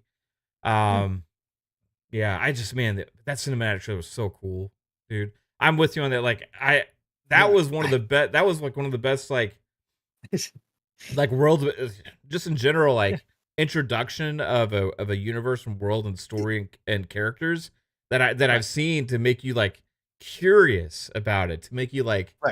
like, I gotta know more. Like, I gotta see like what this develops into, man. This is like crazy. This is like crazy shit. This is like original. This is it's original. That cinematic trailer, the fucking looked amazing. Like Mhm. the way the just the it's like watching like a Diablo trailer or like a Blizzard trailer where you have this crazy high production value in cinematics and you don't want it Mhm. to end. Right. And it was Right. like I would watch that movie and watch it Yeah. fully flesh out and play out because it was that engaging. I would love to Oh yeah, see if like Trigger Animation did that for like Netflix, like did a whole series on of this that. that Yeah, that concept. would have Oh been yeah. yeah. If Yeah. that was what it looked like and played out, and there was actually a storyline following it, I would be all in on that shit. Yeah, it was great. Um, so yeah, I am kind of disappointed that that's not what the game is. You know what I mean? In a way, Oh yeah. Sure. I think the um the runners are fine.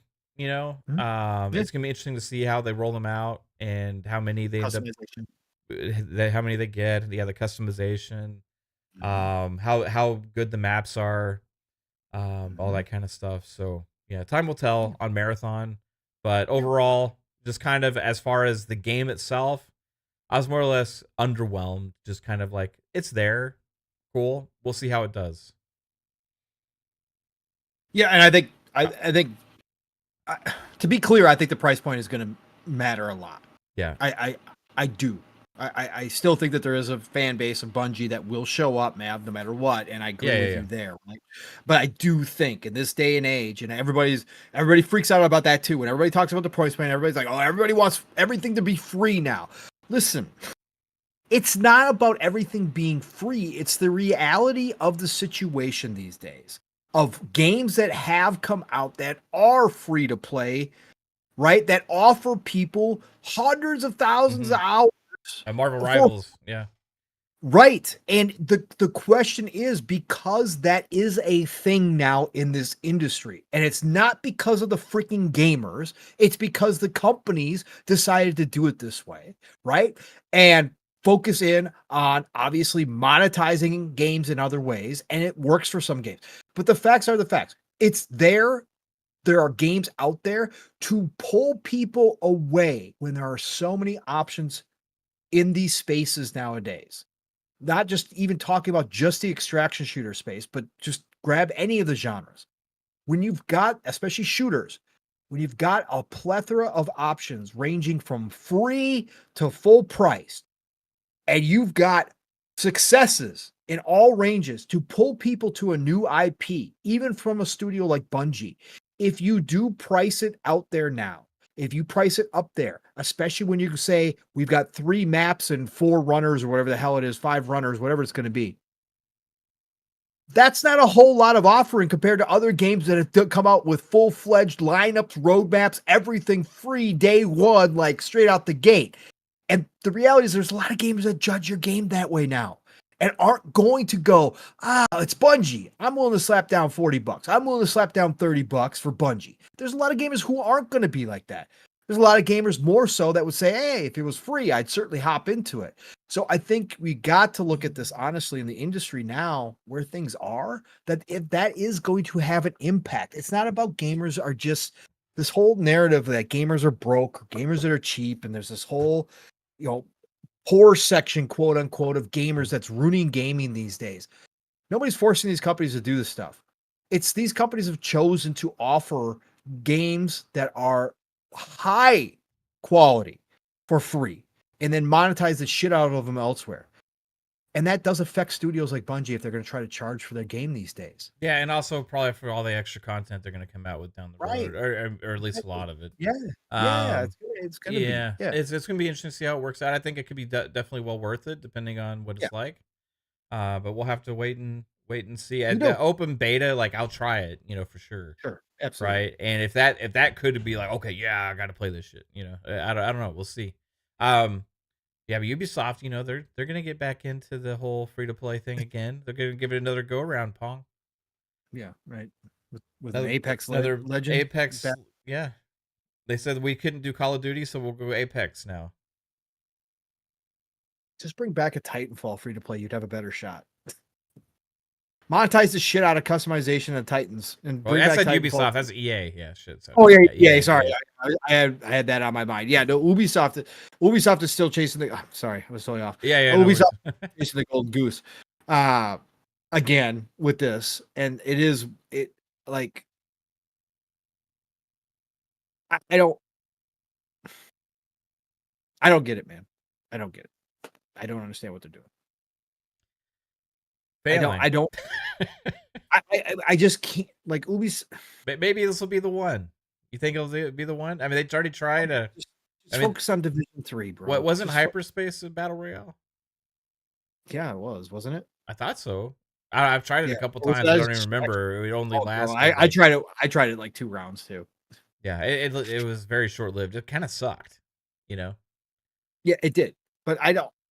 Whatever. I'm not gonna have any faith in it. Well, why make a battle royale inspired by Apex Legends when Apex Legends exists? Legends exists, right? Why make X Defiant when right? Call of Duty? Yeah. You know what I mean? I'm fine if you want to challenge the big boys, but you don't. You got to go bigger and better than they could possibly do if you're doing or you got to start smaller and build your fan base first, right? Or you got to do Skull something and Bones different. Oh, Skull and Bones being in production for 10 years, that didn't help that game be successful. Yeah. This isn't like some like secret thing like that Ubisoft doesn't know about. I wonder how many sold. Did we ever get numbers for how many copies of Skull and Bones they sold? No, but we could see concurrent players on Steam, and I know that's not the be all end all, but when it's under 1,000, like I'm curious about the sales of Yakuza, like a pirate, Yakuza Dragon Hawaii, whatever. I can't remember the full. Pirate Yakuza Dragon in Hawaii, whatever it is. Yeah, the Yakuza like pirate game. I'm curious of the sales numbers between that and Skull and Bones, which released a year before. Just curious. I don't know if maybe Skull and Bones destroys it as far as sales Right. numbers, but Right. it's just funny I because, Yakuza, they can put out a game, like, seemingly every fucking year, you know? Oh, yeah, of course. Oh, they putting out almost multiple games per year now at this Yeah. point because they got the side kind of that's what Pirate Yakuza was. Like, it was like a dragon, but it was a side. Like, it was a not a mainline game. Like, they don't count that as mainline game. So, yeah, no, they got it. They're Sega's got it right. Sega figured it out. Mhm. Ubisoft doesn't have it right. Ubisoft doesn't have it figured out. So I'm not gonna hold my breath on that one. I don't know. Razor Ultron asked in the chat too. He asked earlier about Marathon, what it was bringing different. And I can't answer that, Razor Ultron. Again, that's why I made it up front that, like, especially me, because I'm not an extraction shooter guy. So I don't know what is bringing different outside of the fact that Bungie themselves made a point throughout that show to talk about the accessibility of the core gameplay. That they were trying Yeah. to make a extraction shooter with less barriers to entry. And they kept That's never a talking great way about of it selling time a again. game, especially I not in don't the shooter genre. I agree, Mav. And Yeah. this is the thing we've seen a lot of games try to do. And I think you lose something.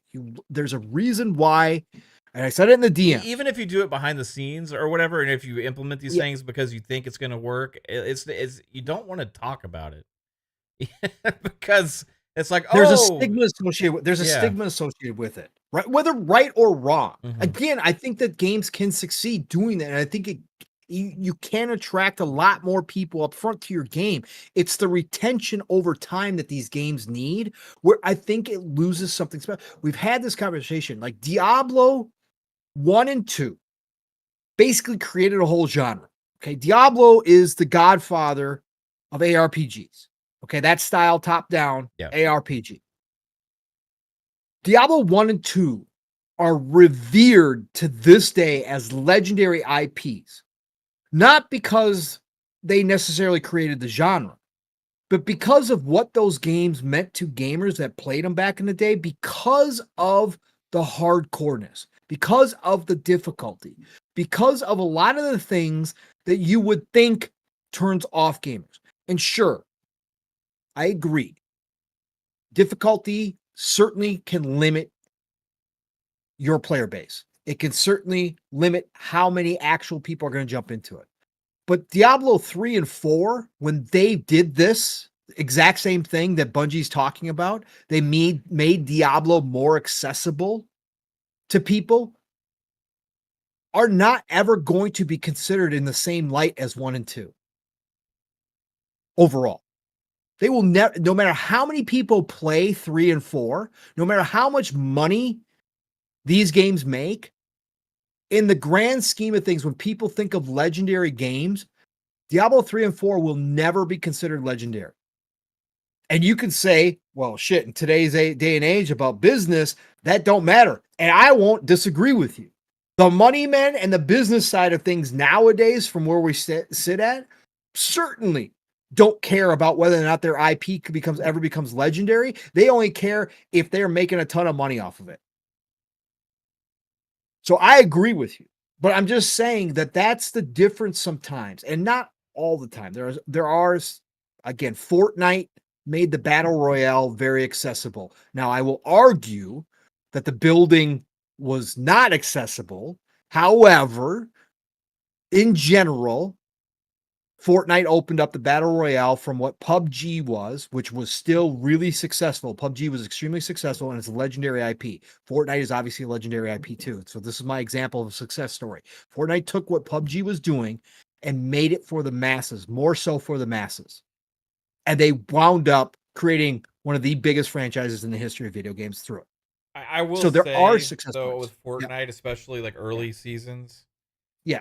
like, the skill gap for players, Massive. it was insanely Massive. massive because Yeah. of the Yes. complexity of the building Right. and quickly, but also quick scope. Like, there's all these Yes. different things to where Yes. the top players in Fortnite, if you Yes. watched them, it Yes. was like, how? And that's what made it How? popular for Right, and it streamers. was That's like, what made holy shit, like, Ninja. because Yes. when you're trying to do it, you're like, "Oh, you know, you can even if you get good at it, like Yeah, those you're top not even players, close. it's like Yeah. holy shit to be able to do as many things as fast as they could do and still be able to hit shots and all these different things all on the fly and be able to think that fast and all these things like that was a game early on that was like holy shit moment, and that's what scared a lot of people away from the casual crowd because Right. you know, but then they did things over time Open to open make it it up, accessible. making it more accessible. They Yep. increased the amount of bots and lobbies. They Right. then eventually introduced no build mode and all these Right. kind of things, you know, to help welcome players in. And it wasn't the same, but I will tell you, the most fun times of Fortnite to this day were Yeah. those early seasons where that skill gap was there because when you actually won, Mm. it really meant something.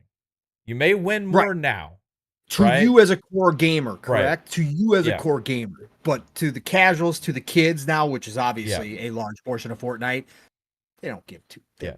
They love watching the ninjas, but honestly, when they sit down to play, they don't care. Like they don't get that to the core gamer, yes. But that's why it got so successful and became this legendary IP Mhm. is because of that. They got everybody to feel good about playing Fortnite, right? Right. Whether it was the skilled players going, hell yeah, I just, wow, man, I just, this is a skill based game and I really am one of the top players, or I just beat somebody who's a top, or to the kids hopping online with their friends and just having a good time with, partly bot Mhm. lobbies and whatever else and pulling off a victory, right? Then they're feeling good the same as the skilled players are. That's what they did with that game for sure. So Yeah.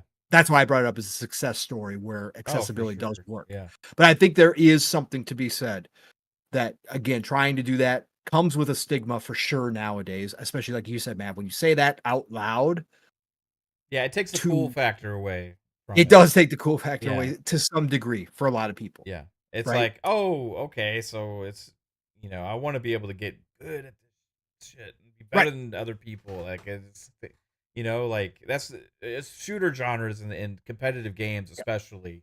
I wouldn't even if you are implementing those things in the background or all and even if that's like, I wouldn't be, like, actively saying that's what your goals are for the game because Right. then that detracts away from that excitement about how potentially badass it could be, you know? That would be like From Software coming out with their next Souls game and saying we're trying to make it more accessible to people. Right.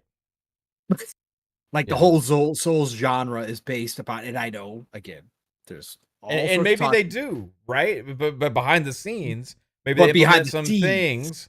Maybe they implement yes. some things that are Well, like they some features. do Yeah. because with Elden Ring, right? They allow you to break the game. So Elden Ring, if you want to go sit like I did for hours at one part that somebody figured out where you could shoot those stupid big blackbirds on that island Yeah.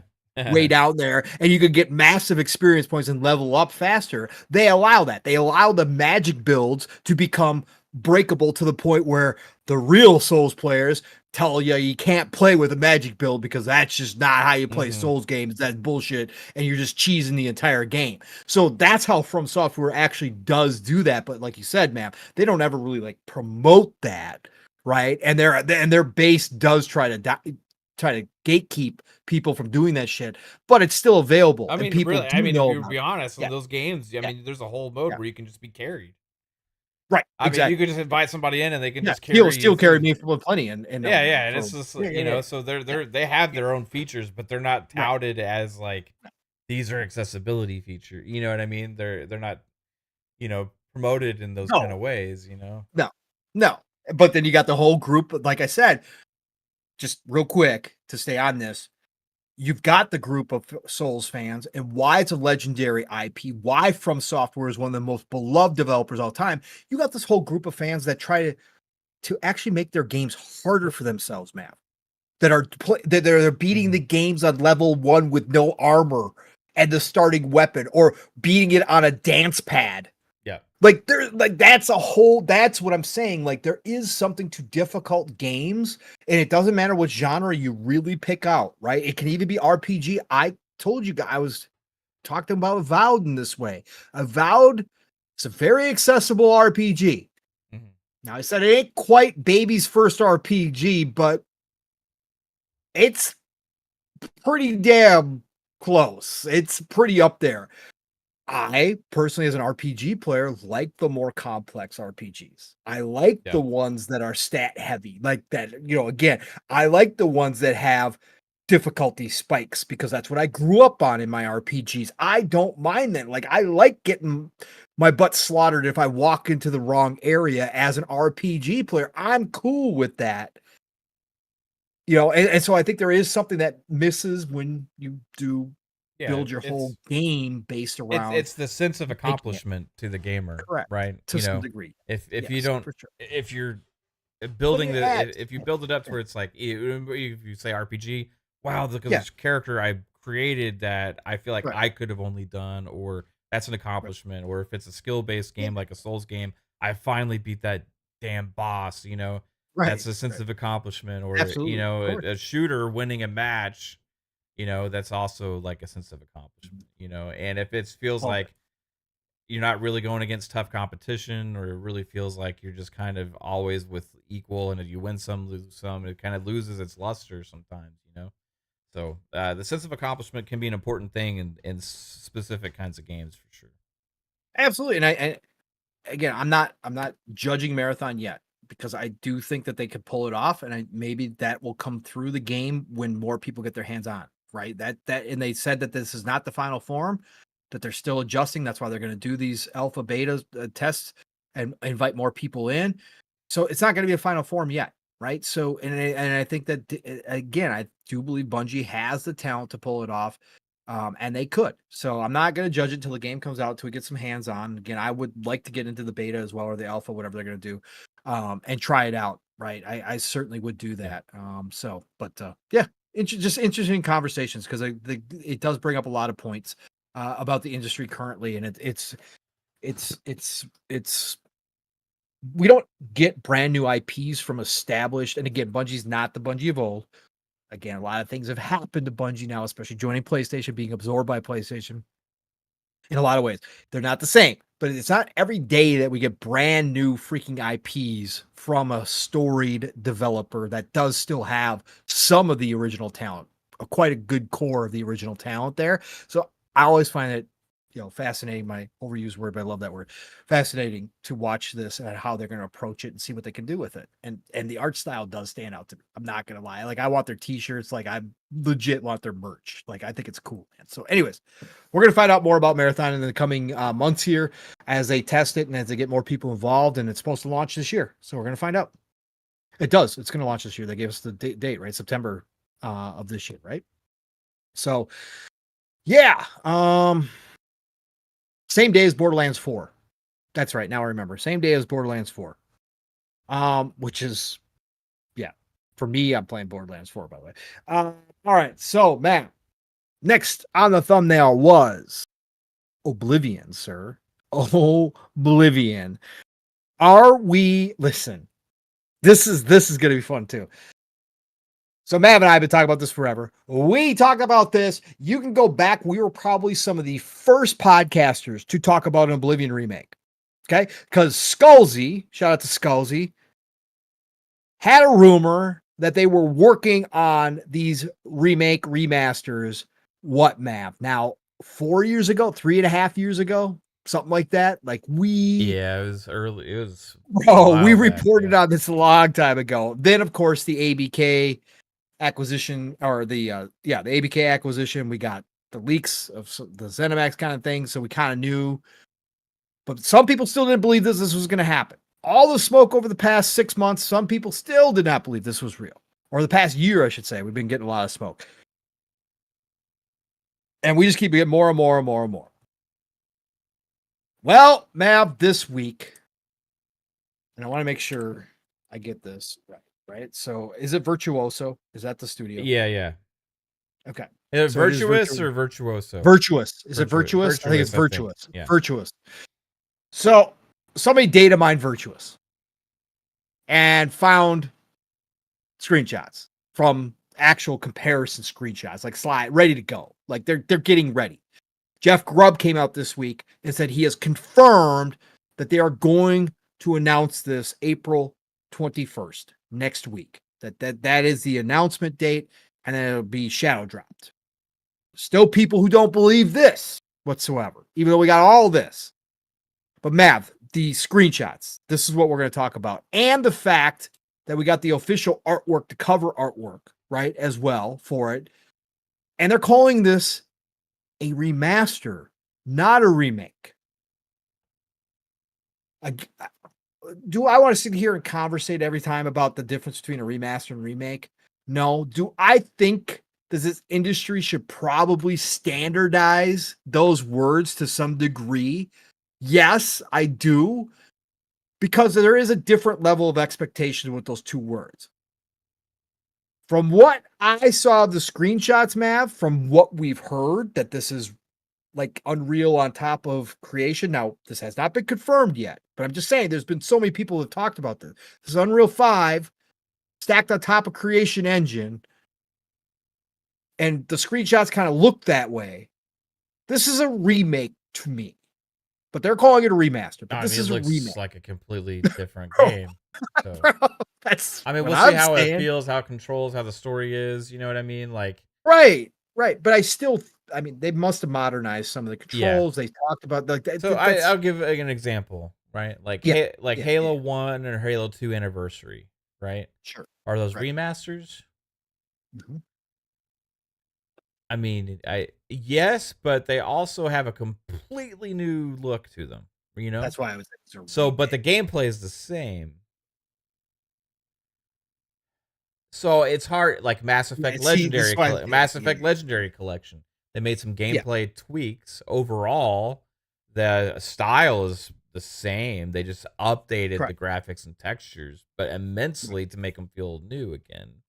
You know, but then you have something like the Resident Evil remakes, which those are like built from the ground Metal up, Gear. or Dead Space. You know, Metal Gear, Snake Eater coming out this year, which is obviously a remake. But it also looks, you know, very similar to the original, but like in a lot of ways, but also brand new. You know, so I think it depends on things, but like there's some gray there. You know, I like the Last of Us remake. Oh, okay, that's. You know what I mean? That's a remaster, but that was a remaster. Yeah, 100. It was a remaster of a remaster. Right. So I called it a remaster make. Right. I think. But we got told how many times? No. Go watch the video. And how many breakdowns do we have of all the graphical updates that they did, and that they changed the control here? They updated the AI, so the AI is improved. And no, it's a full remake. Oh, I mean, I remember that. I mean, the Mass Effect Legendary Collection was more of a remake than that was to me. You know. I don't disagree with you. But yeah, so it's interesting. What is a remaster remake? I don't think the industry knows. You know, they announced that they were doing a Splinter Cell remake. You know, but then that seemed more like a reboot based on everything we read on it. You know, right? So it's like there's a lot of gray area with those words in the industry. I don't know who's saying it's a remaster for sure. I don't know if that came out from internally. It's on the title. Okay, so yeah, I don't know, man, because that looks like from a game that came out early 360 generation, right? Correct. Yeah. Which that's probably 20 years ago almost. You know, I mean, it was like 2007, 7. So you're 18 years ago. 7? Yeah, I think it was 7 was the release. Yeah, 18 years ago. I'm taking a game that looks that old to having a brand new look to it. Yeah, that's more 2006. Of a year off. 2006. 19 years old.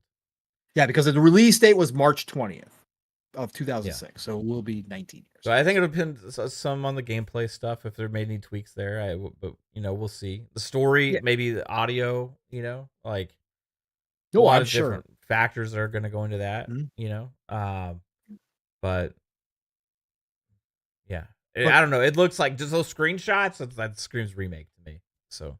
Yeah, it screams remake to me. It's on the official title for the deluxe edition. It's Oblivion Remastered, right? So they're calling it a remaster, but there is going to be a deluxe edition as well. Mm-hmm.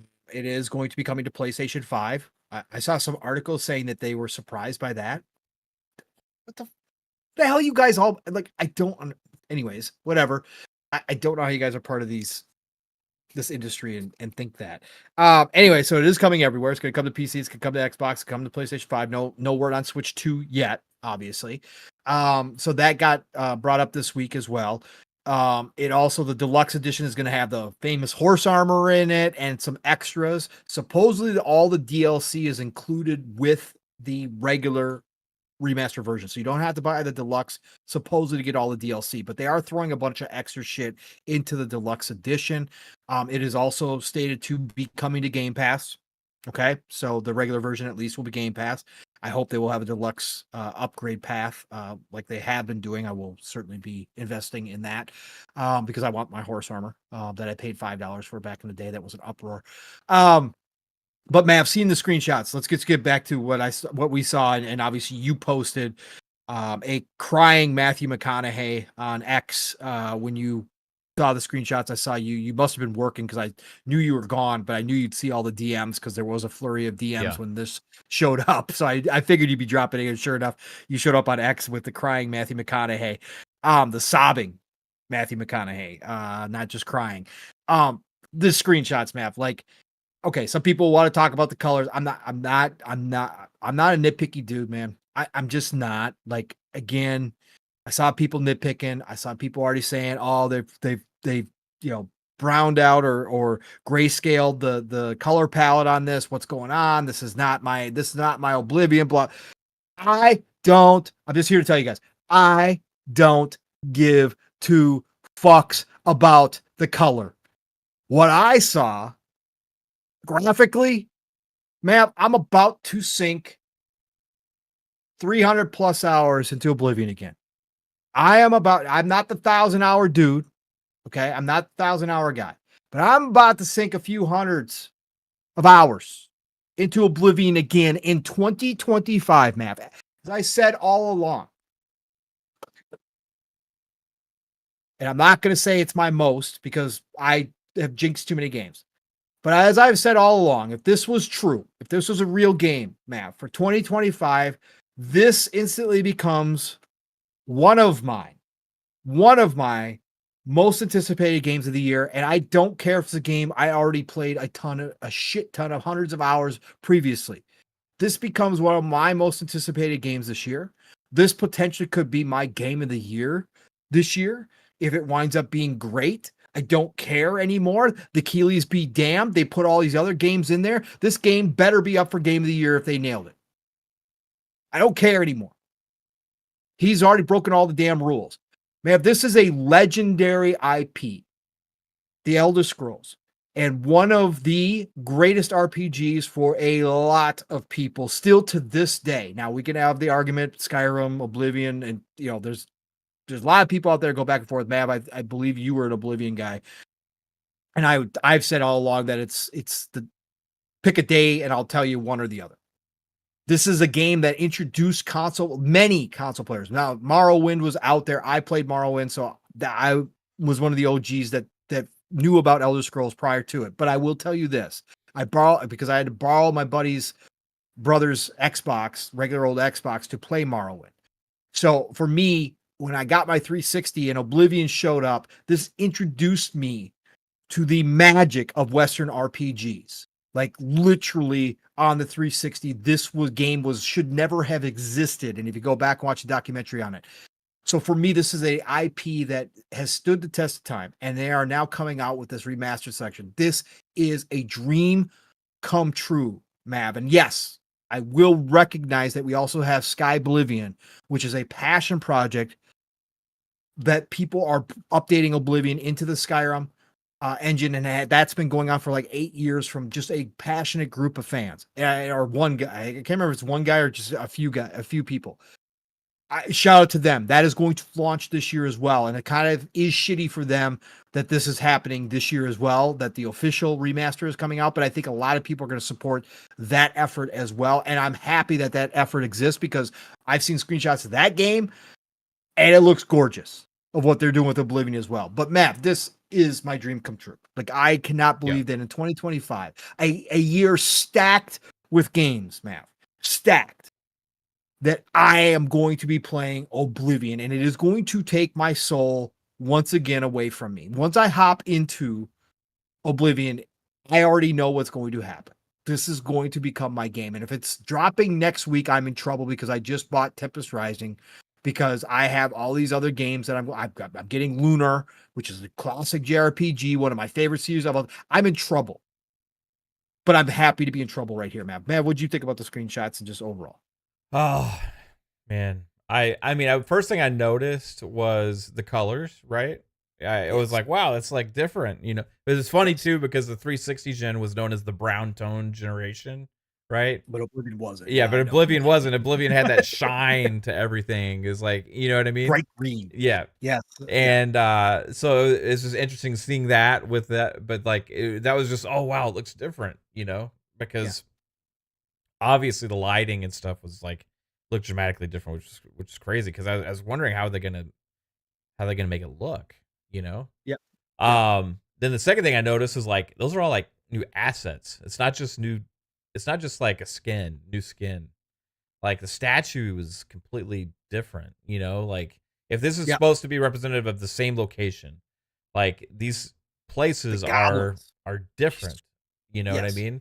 So like this is a lot of new stuff. That's what goes into the whole remake thing too, you know. It's like what is it, maybe it's a really true recreation with all new assets and everything, you know. I don't know, but even you know the map looks slightly different on the Mhm. island with those arches and everything. So it's Mhm. like the land is even so yeah, it's definitely not just a skin of the game, right? Doesn't appear to be. What Right. or just a upres, you know, 4K, you know, like this is a new Yep. experience in a lot of ways, you know.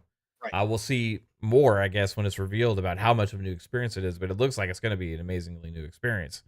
And for me to see that about a game that's one of my goats, you know, at a Yes. game that made me fall in love with Bethesda, Mhm. a game that was just like it was one of those experiences. I remember playing Oblivion, and it was like I've never had this experience before Mhm. in a game.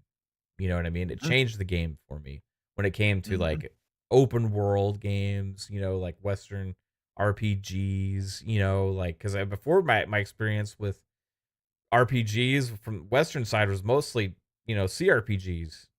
Right. Correct. Yep. You know, it was mostly top down RPGs and stuff like that.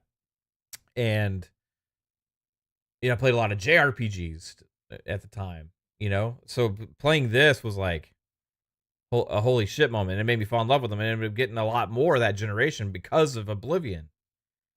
There was a lot of other games that came out after Oblivion, and I was like, I got, you know, I played a lot of them because I was always had that itch. You know, Two Worlds.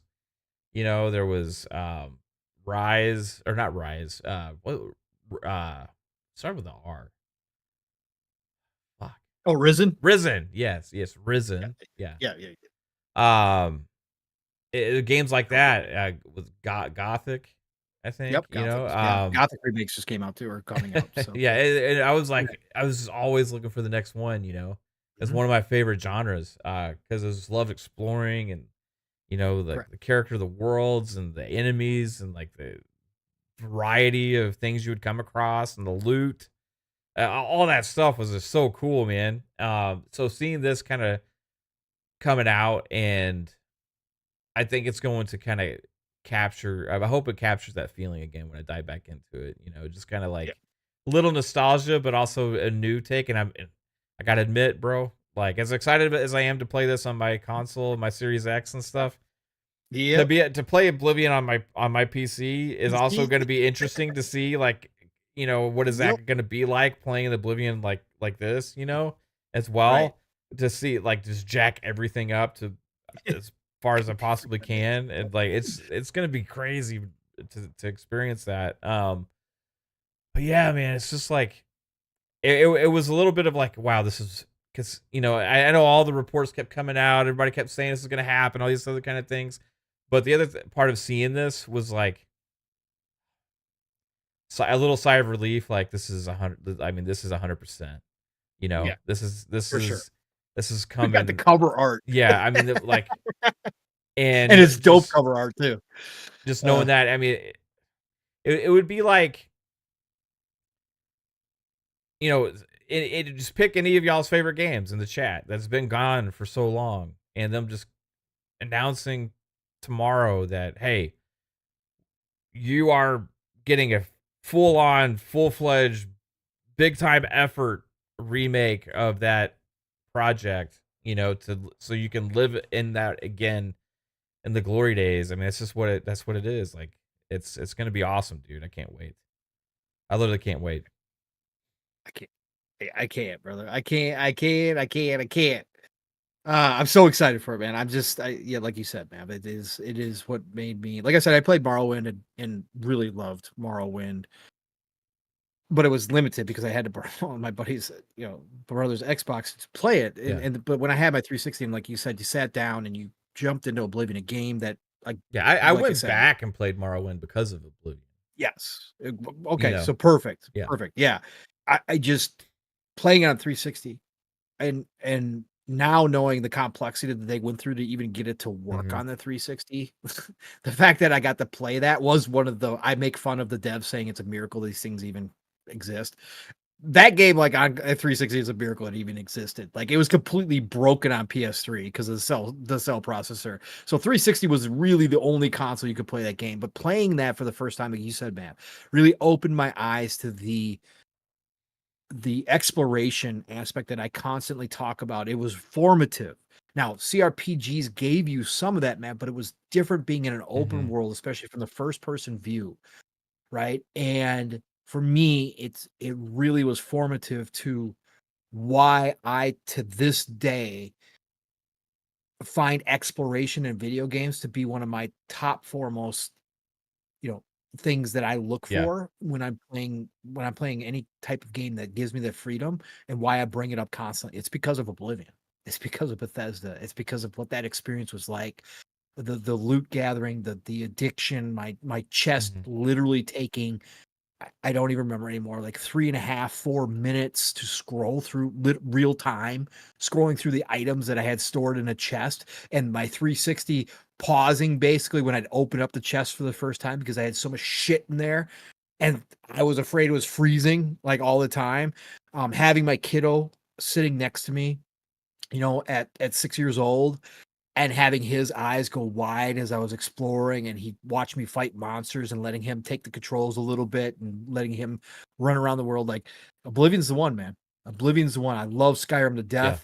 death. But Oblivion is the one that really set the tone for high fantasy or Western RPGs for me. And like you said, I went and played the Risens. I went and played the Gothics. I went and Yeah. played all of those. We talk about them all the time. All of the games that we played, even the shitty ones that we played that were I mean, I think Two low Worlds had rate. like a fucking 2 5 Worlds. on Yeah. Metacritic, man. Yeah. It No, was we one of looked my it up that one favorite time. It was games. like it's like a Yeah. 53 or a Yeah. 56 or Oh something like god, it that. was Yeah. I played I co-op with loved this it. guy like all the time. We just it was janky, frame rate was horrible, Yeah. like Yep. god, But it it was was fun. it was a ripoff of Yep. Elder Scrolls, and it was cool as shit, man. Like it was a ripoff.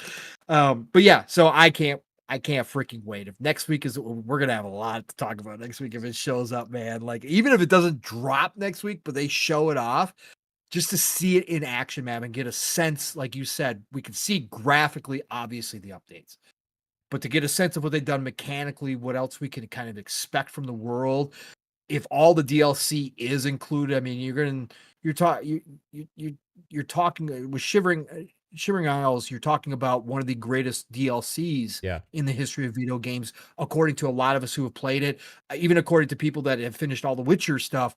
That it still holds up in that degree. But before the Witcher, it was considered like top three all time DLC. Um, the fact that that's going to be included in this package, like I can't wait to go back, bro. I just can't wait, man. It's going to be such a great time. So, anyways, super excited. If you guys can't tell, and I know a lot of people in the chat are too. I know a lot of people. There's a lot of Bethesda fans, a lot of Elder Scrolls fans, especially the older stuff. Oblivion is it, man. So, oh man, so hyped. Yeah, man, we've gotten so many franchises back this generation. Like I we know. we talked about that, man. We talked about that. I know people are sick and tired of remakes, remasters all the damn time, but I saw somebody post that today. I don't know if it was an article or somebody was just making conversation on X. Again, I'm not on X as much as I used to be either because of work, but I did see somebody mention like, why are all these games getting remastered, remade? And somebody responded. There was an article about it saying because the industry kind of needs it in this moment. And a lot of people are like unhappy with it. And a lot of people blame the industry because they say, oh, there's nothing good being made anymore. So they got to go back and bring back these old franchises. And while I obviously disagree, I call this the golden age and I'm having a blast with all sorts of IP that's not been done before. There is something to the old games that is missing in some areas in the newer games, that is that legendary stuff, that legendary magic that we don't see all the time anymore, that we got a lot of back in the day. And so having these games come back and relive again in a better form or a newer form, I will never downplay this. I will never say this is shit or that, whatever the case Yeah. may be. I will I talk can't. about it like a Last of Us being remastered to be remastered again, like, is stupid to me. But these games, Mav, to be able to Yeah. play them now, bro, Oblivion a has whole so many cool dungeons, dude. I just can't wait to so see what those good. are gonna look like now. Cause like, Oh, and the spells were great, and the yeah, loot was great. Again, the invisibility spell coming back. Oh, I can't wait. I used to run through. I don't care. I spam the shit. I cheese the shit out of dungeons. yeah, me too. I would stand at the Run through. top of the Oh, staircase and make those skeletons walk up yeah, that damn hell narrow yeah. staircase right at the Yes, exit, and then you sit there with a bow and yes, arrow and just pluck yep. away at those motherfuckers, It's man. so much fucking Yeah, fun. I can't wait. And there's going to be people who actually try Oblivion for the first time, whether it's this or a Sky Oblivion. People are going to try Oblivion for the first time and fall in love like we did. And I think that's the coolest thing. And again, my perfect example, and I talk about this all the time, and you could say, well, it's limited or not too many people are going to do it. I don't care, man. The fact that Steele got to play Mass Effect for the first time, because he was doing multiplayer back then and he didn't try Mass Effect and didn't even understand why everybody talked about Mass Effect the way it did. The fact that he got to play the Mass Effect remasters, yeah. remakes, whatever you want to call them at this point. Legendary collection. Legendary, right? But I'm just saying, whatever, which one definition you want to give it. The fact that he got to play it and now considers Mass Effect trilogy in his top goats of all time. That's where I go. That's why this is important to happen. That's why I love to see this happen. Does it always make sense? Of course not. But when you can do it right and it opens up new fans to an experience that they never would have gone back to, because it just, again, a lot of younger people are going to go back and play 360 games. Like, again, you're not going to put up with the bullshit, the nonsense. The fact that he's going to be able to do that, a lot of people might jump into it for the first time this way, is going to be dope, man. So I'm so for it. God, it's cool. All right. Enough Oblivion. I could just talk about Bethesda all night long, and Elder Scrolls, my love for all of them. And I got to get back to Starfield. I have to. Jesus, man. I got so many games. I got to go back. I got to play Cyberpunk again with the DLC. Liberty City, I have to go back. One of my goats. Again, I have to go back. I have so much games. Play Baldur's Gate 3 now is completely remade over, Mav. They got subclasses now. Yep. And plus, I got all these PC games that I haven't jumped into yet. Anyways, all right, man, let's get into the fill. We are at 8:30. We are 2 hours in. My God, I'm having a great time talking to my brother here. Chat, love you all, man. Just listen to dudes BS about their passion for this industry, man. But we got to get into the Phil interview. Now, I'm not going to read this whole interview. It's through Variety. But I am going to pull some of the questions and answers that he did take out of here, Mav, that I thought were interesting. And kind of go from there. And we could kind of chat each one, because they did section it off per question with his answer. So we can kind of talk about each one. The beginning of the article, we can get into it Xbox Ultimate, or we can get down the road to see where it happens. They did bring up the Hollywood aspect, and it sounds like they're re-engaging again, Mav, with the success of Fallout. And now, obviously, if you guys haven't heard, the Minecraft movie was panned when they first showed like the previews for it. Like, people were like, this is bullshit. What is this garbage? This is nonsense. Like, there was a lot of that. This thing's setting records left and right. Okay, so there's people destroying theaters, which sucks, because again, the people who work at the theaters don't deserve that shit, and neither do the moviegoers who want to go enjoy the movie. It became like But a phenomenon, kind of. it's an event. Yeah. Yeah, it's like an event thing now. People lighting off fireworks in there. People bringing live chickens in there. Like, it's crazy. It's nuts. Yeah, but it is setting records. So we, back in the day, again, go back. We were some of the earliest ones to talk about this on our shows, Matt, when we were doing acquisition season and all that kind of stuff. said all along, we thought that Microsoft might eventually think about starting really getting back into the whole, maybe we should own some studios like Sony does that produce movies and TVs, right? And I think from this interview that Phil's insinuating that those conversations are starting again. At least they are going to continue to push their IP into that realm more and more and more because they have now found success. Obviously, the Halo show, whatever, it wasn't a great success, but with Fallout and now Minecraft, they got something brewing here, brother. And they got a couple of Gears of War projects in the works. We'll see how those turn out. It sounds like they're getting ready. So that was the beginning. There was a lot of questions about that actually. And Phil had some big answers, so you can go read that. Let's go down here for a little bit. Sorry, I lost my spot, but I want to get back down here. Yeah, there was a lot of that. They talked about Fallout a ton. So they started off the gaming side of things with on the gaming side. What titles are you most excited about the rest of the year? Phil answered, quote, "For us, the rest of this calendar year, I really feel great about the slate of games, as you should, Phil. We just had Avowed come out, and I have to go backwards and just say Obsidian continues to do a great job. We've obviously talked about the Outer Worlds 2, South of Midnight, Doom. There's more stuff. Some stuff that's unannounced. And I'm walking in my head to make sure I don't leak anything. Man, let's talk about this for a second. Some stuff is unannounced. Now, we have counted out and gone through the first party lineup this year, even with Fable obviously going to 2026. Bro, speculation town here. I obviously, one of them is probably the Oblivion remaster, right? That's probably one of them because that's not officially announced yet, right? So Phil would be not saying anything. He'd be in his head, I can't talk about Oblivion. But he's saying some stuff. We know about Tony Hawk 3 and 4. Yeah. So that's been out there. There will be a Call of Duty, so we can count for that. We know about Call of Duty. Like, again, I don't think he's I think that. Because that's obvious. Like, I can't leak that we're putting out a Call of Duty this year. You know what I mean? Well, and actually we've heard about it. That it's actually whatever. Towerborn we know about. Man, what else has he got this year? What else is he talking about? I don't have a fucking clue, man. Oh, I was trying to think about it. I can't figure it out. Like, I mean, I would have guesses. Like Double Fine, but that's like our guess the last 2 years, you know. Right. There's Double Fine. There's Marcus Phoenix collection. Are we getting it? Like, possibly. I mean, there is some, maybe we get some things from ABK that unexpected, like another Activision game, maybe like from one of those studios, could be like some Crash thing, or I don't know. Could be Everwild. I don't know, man. Like ZeniMax, Shadow Drop, Clockwork Revolution Online's game. I still think Clockwork's ready. Bro, InXile's out here doing everything but you talking went out on about a limb with that shit, right? I think they're ready. Is that like going to be a surprise? Like, do they need it though? Like, again, that's the question. Like this year, they have a different direct for it later this year or something, right? Right. That's my questions.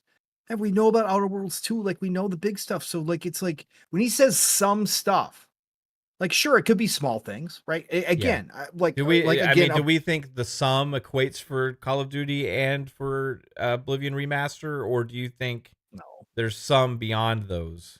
Some beyond those, because again, Call of Duty's too. It's been talked about what they're doing. Like, I mean, he has to be aware how leaked Oblivion has been, Right, and I still think that in his head he counts that, but yeah, obviously a Double Fine, obviously a Marcus Phoenix collection if it's real and it's ready. Like this stuff, I swear, Clockwork Revolution. I just don't know where they drop that, but he's talking about this like that. There's more, like like not just like one thing. Like there is more. Like there is some here. Like he uses that word for a reason. And so when I heard that, I was like, okay, this is getting nuts, because we knew this year's nuts. And now you're talking about, okay, well, Fable moved, but it's still crazy.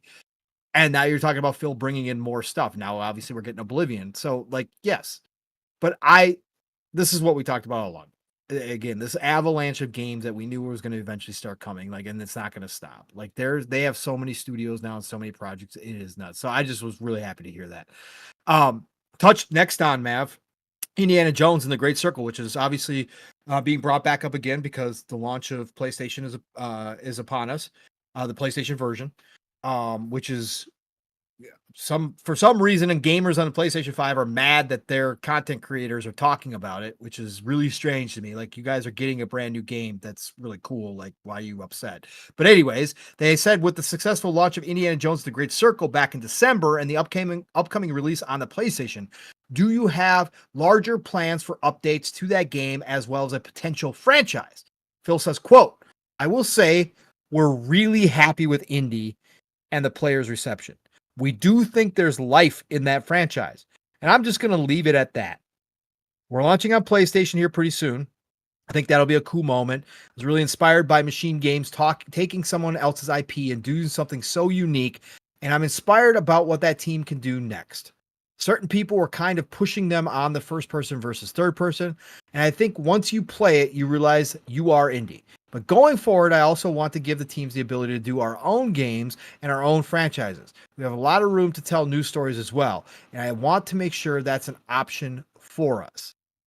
Phil and his we don't own the IP problems. Yeah. Like, this is one thing that I shake my head at Phil. Like, this is one thing we've talked about for years, man. This is going all the way back too as well. These are conversations we've had because obviously, Sony's out here with Spider-Man and the whole Marvel stuff and all that kind of stuff. And Phil was at that time, every time the question was brought up, well, really don't like licensed IP. We want to own the IP. That's why we were all for them buying WB and getting all of DC. Like, okay, we'll go buy some then. But he can't ignore the success here, Mav, right? Yeah. Indiana Jones, this is what he's saying. We can't ignore the success. He wants to go, yeah, but we want our studios to still go make their own stuff, but this thing's still got life in it. This franchise has still got life in it. There's been smoke, Mav, that potentially they already got approached to make another Indiana Jones game. Obviously, I do think it's going to be pretty damn successful on PlayStation. I think there's going to be a lot of people who do buy it and do enjoy the hell out of it. What do you take from his comments here, Mav, about the licensed IP kind of side of things, but also that he does think there's life in this franchise? You think we're getting lots more indie, or what do you think this is? Yeah, I mean, I think we'll get, I think we'll get more. I don't know when it'll be, but I think we'll get more. It's crazy because, like, okay, does this mean that they end up creating another team over at Machine Games, right? Creating a kind of a dedicated team for this, and then allowing the core essence of Machine Games to still work on IP that they own. Like, I don't know, because like with what they developed here, you would think, okay, that Machine Games needs to be the ones to make the next one because they've kind of, I think, the only ones really capable of making that Indiana Jones game. Yeah. For sure. So feeling. Yeah, exactly. So it's interesting to think about what it's kind of like. He's in on it, but then he kind of just says something to detract away from it. So like, it's like feels like, dipping and diving with this comment. It's like, yeah, well, there's future for this franchise. Yeah, but we want to make our own games. So which, like, I guess he's saying they're going to do both. God. Yeah. So that's the only way I can take it. Right. So, with that, how they manage it's going to be interesting because, you don't, I would say Insomniac's done that, right? They've had, Ratchet and Clank still, they've had, obviously, still the Spider-Man games, right? But remember those leaks, it came out to where, it was increasingly hard for them to continue doing that.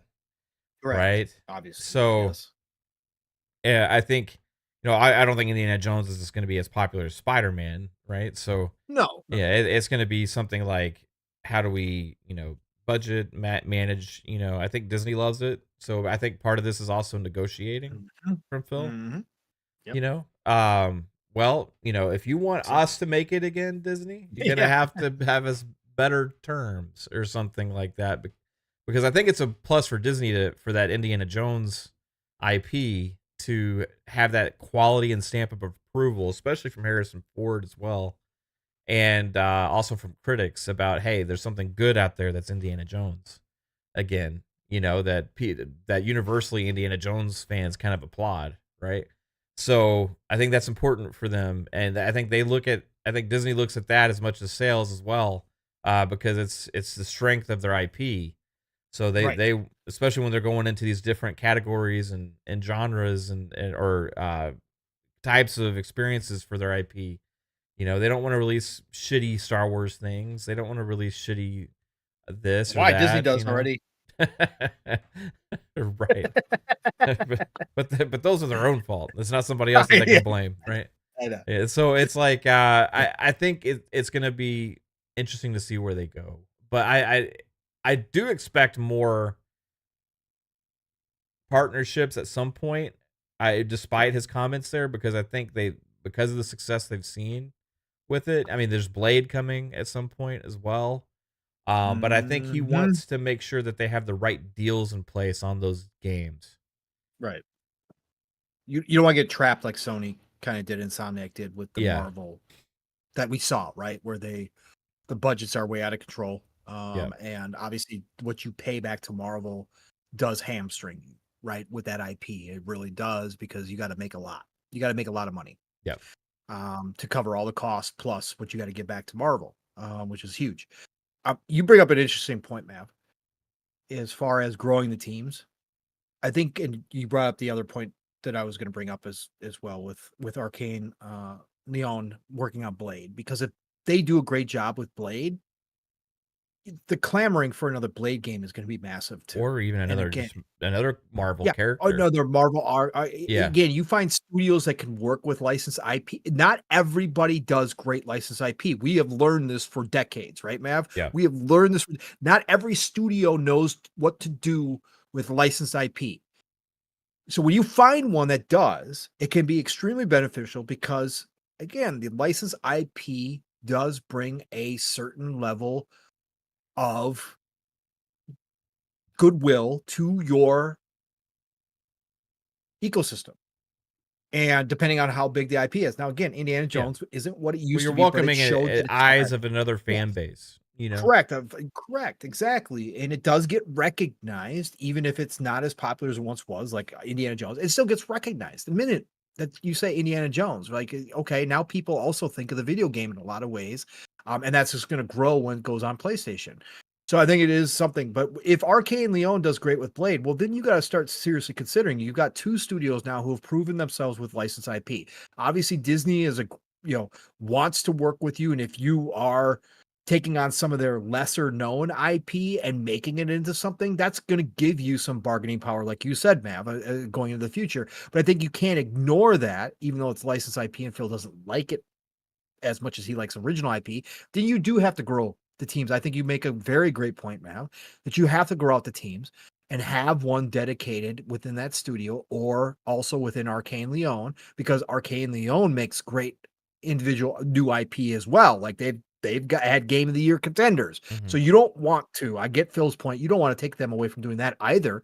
So then you do have to consider beefing up those teams, having two squads at least, and having one work on original IP or on their own franchises, and having the other one dedicated to that licensed IP or IPs that you have now cut deals for.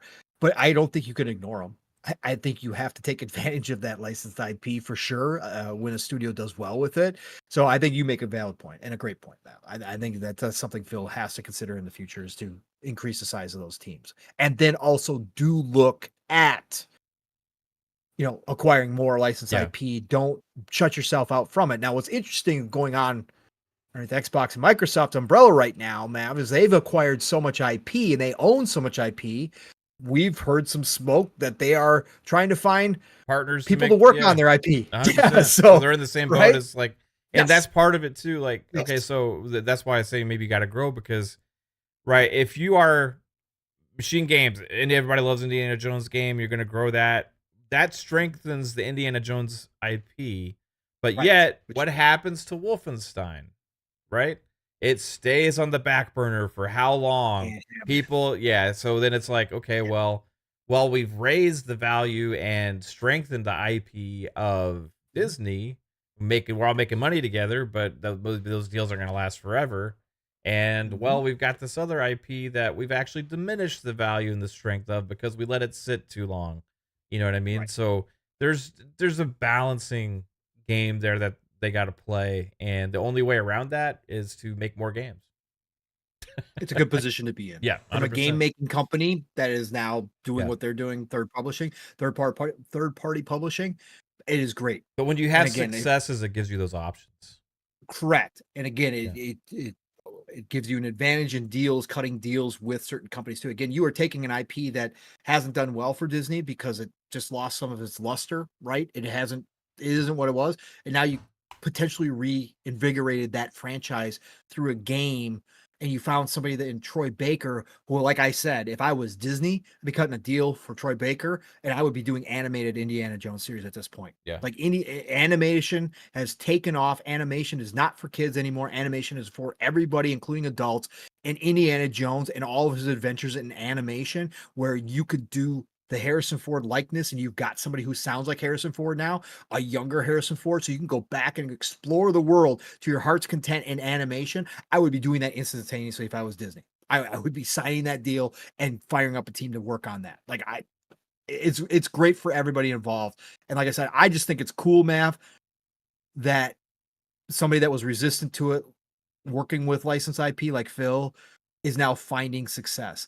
A Yeah. company that was kind of scared off and resistant to um, transmedia because they didn't find a lot of success there, Mav, all of a sudden has a huge hit on their hands with Fallout, and now has a huge hit on their hands with a Minecraft movie. And so they kind of like, even if they were kind of scared, like now they're got like that confidence, and they're starting to build that confidence back that, oh, we can do this. We can go take our IP elsewhere Yeah. like we've seen others do. And I think that's great for us as gamers. Why I say that, because again, that's just bringing more money in.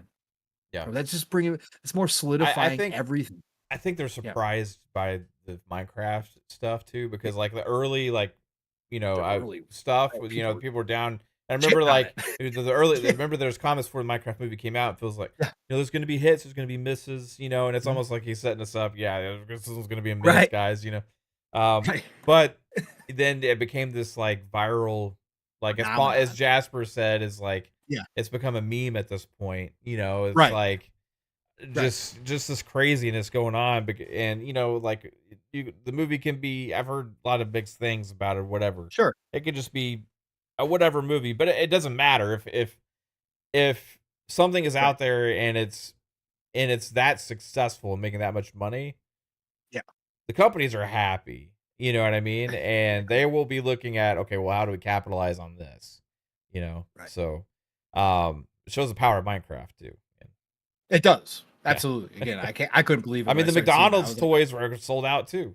Like, yeah, and I was like, "What? What?" And then I'm like, "Well, of course it's Minecraft," but I'm still like, "What? This movie was getting shit on. Like everybody was making fun of like Jack Black and everything." I was yeah, like, "Yo, what is going on?" But yeah, it's Minecraft, like you said. A lot of kids want to go see it, and then that turned into the craziness too, which helped it. But that's this day and age. Like you can't shy away from it. You got to lean into it. If you're a company on the receiving end of goodness, right? Can't look a gift horse in the mouth, as they've always said. Well, if you're Phil and company, you just got to go, whatever the reason, we're leaning into this. Like yeah, it's wildly successful. So let's go, because like you said, everybody loves money at the end of the day. yep, So um Switch 2 is set to be released soon. Have you begun to branch out with games available on PlayStation, Nintendo consoles? Do you have plans for specific projects on Switch 2? Well, so we've been supporting Switch 1. I want to support Switch 2. Nintendo has been a great partner. We think it is a unique way for us to reach players who aren't PC players and who aren't players on Xbox. Lets us continue to grow our community of people, that care about the franchises that we have, and it's really important for us to make sure we continue to invest in our games. I'm a really big believer in what Nintendo means for this industry, and us continuing to support them and getting the support from them for our franchises, I think, is an important part of the future. Kumbaya Phil. They go on to ask him, does Nintendo revealing its next gen console make you antsy to announce what Xbox has coming next in space? Of course, Phil did his. No, of course not. Everybody's doing their own thing, and we're just, always love to see new technology, but we're not. We're thinking about growing to 3 billion gamers in a lot of different ways is basically what he answers, right? I'm just paraphrasing because I don't want to read all of it, but um, I don't think we need to discuss it, Mav. I don't think either you nor I are surprised by the Switch 2 support. I was actually surprised that none of their games really were at the Switch 2 announcement. Well, I the thought we only were going to one have was Tony more. Hawk. Yeah. Right, Tony Hawk, and I was expecting Doom. I think we're going to see the franchise. Anything that can squeeze on Yeah. to the Switch 2 is going to be there. Okay, this is huge. Like it's a money. It's an opportunity to be just an absolute gold mine over there on Switch 2. Now, will it turn out to be that is always the question, because there is the valid point. Do Switch players, do Nintendo fans buy a lot of third-party games, or is it all about the first party for them? Like, it's obviously all about the first party. Is there any room for third-party business? There's been some success over there, and I think Phil's going to throw everything he can at it in the kitchen sink too, and just go, okay, let's see what we can do. And I think they're going to find some success over there for sure. So, Yeah. this is the one, man, that got everybody's kind of perked up again. How are you viewing Game Pass's ongoing role in the larger Xbox business right now? Quote, I'll start with just how many people are playing games. And I've always thought about Game Pass as just another option for somebody who wants to play. We have many business models for people playing, from free to play, buying games, discounted games. Game Pass is an option. While looking at Game Pass, I want to make sure the hours that people are playing continue to go up. The new people see this as a way for them to find and build their library of games, and we remain focused on that. Our biggest area of growth right now are PC and cloud, which makes sense since consoles all up are a good business. They're an established business, but they're not really growing segment in gaming. So we've got good growth on PC, we've got good growth in cloud in terms of users and hours, and console continues to be a really healthy part of Game Pass. But there isn't a unique need for Game Pass to be the only way for people to play. If everybody who's a Game Pass subscriber instead decided to buy their games, that's good for business as well. For me, I look at Game Pass as a healthy option for certain people. It's not for everybody. If you play 1 or 2 games a year, Game Pass probably isn't the right business model for you, and you should just buy those 2 games, and that would make total sense. But I want you to have the choice. So we remain focused on everything that's on Game Pass is also available to buy. We're making those games available to buy in more places. And I look at the overall play hours of people who are playing on Xbox, playing our games, and that is a number that continues to grow fairly substantially. And that's really a metric that I think about for success. And Game Pass has been an important part of that, but I don't try to solve for Game Pass specifically on its own. It's kind of part of the equation for Xbox finding new players. Matt, we talked about it at the beginning of the show. We kind of covered this topic. Do you got anything to add now, hearing Phil's exact words in that? Again, I think we covered a lot of it. I don't have much for myself. Again, he's always kind of said the same thing, that it's just one option. Got anything else, Matt? It's an option, and it's my favorite option. And I'm glad it exists. And I hope it continues to exist for as long as possible. Yeah, I think it's not like the only thing. I think a lot of people just have gotten to this, like, Xbox is Game Pass, Game Pass is Xbox, and when, like, people took, like, one headline that everybody kept running it with, like, Game Pass isn't for everyone, like, as just that's it. And it's like, yeah, again, there's talk from speaking from a business perspective, they have multiple business models. So it's different access points, different ways for people to purchase. So they're not saying Xbox isn't for everyone.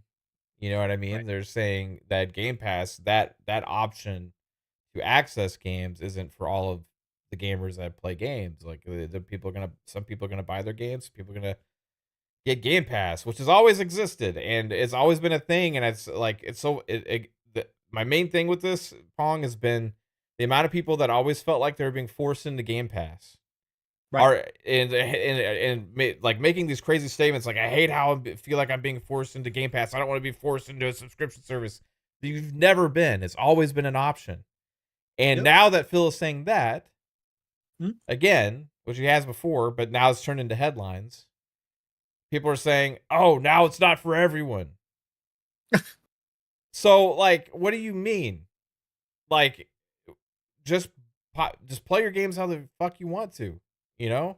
I wish Phil would have just said that. So look, Game Pass exists. It's great. It's healthy for us. It has good subscriber numbers. A lot of people play it. A lot of people love it. If you want to buy games, fucking buy them. If you want to use Game Pass, fucking use Game Pass. Stop asking me this stupid shit. That's what I wish Phil would have said. But that's not what he said. He just said, said what he said. But that's ultimately, I mean, all it comes down to. It's like, I don't know. Game Pass is something I think is going to be around for a long time. They have a lot of subscribers in Game Pass.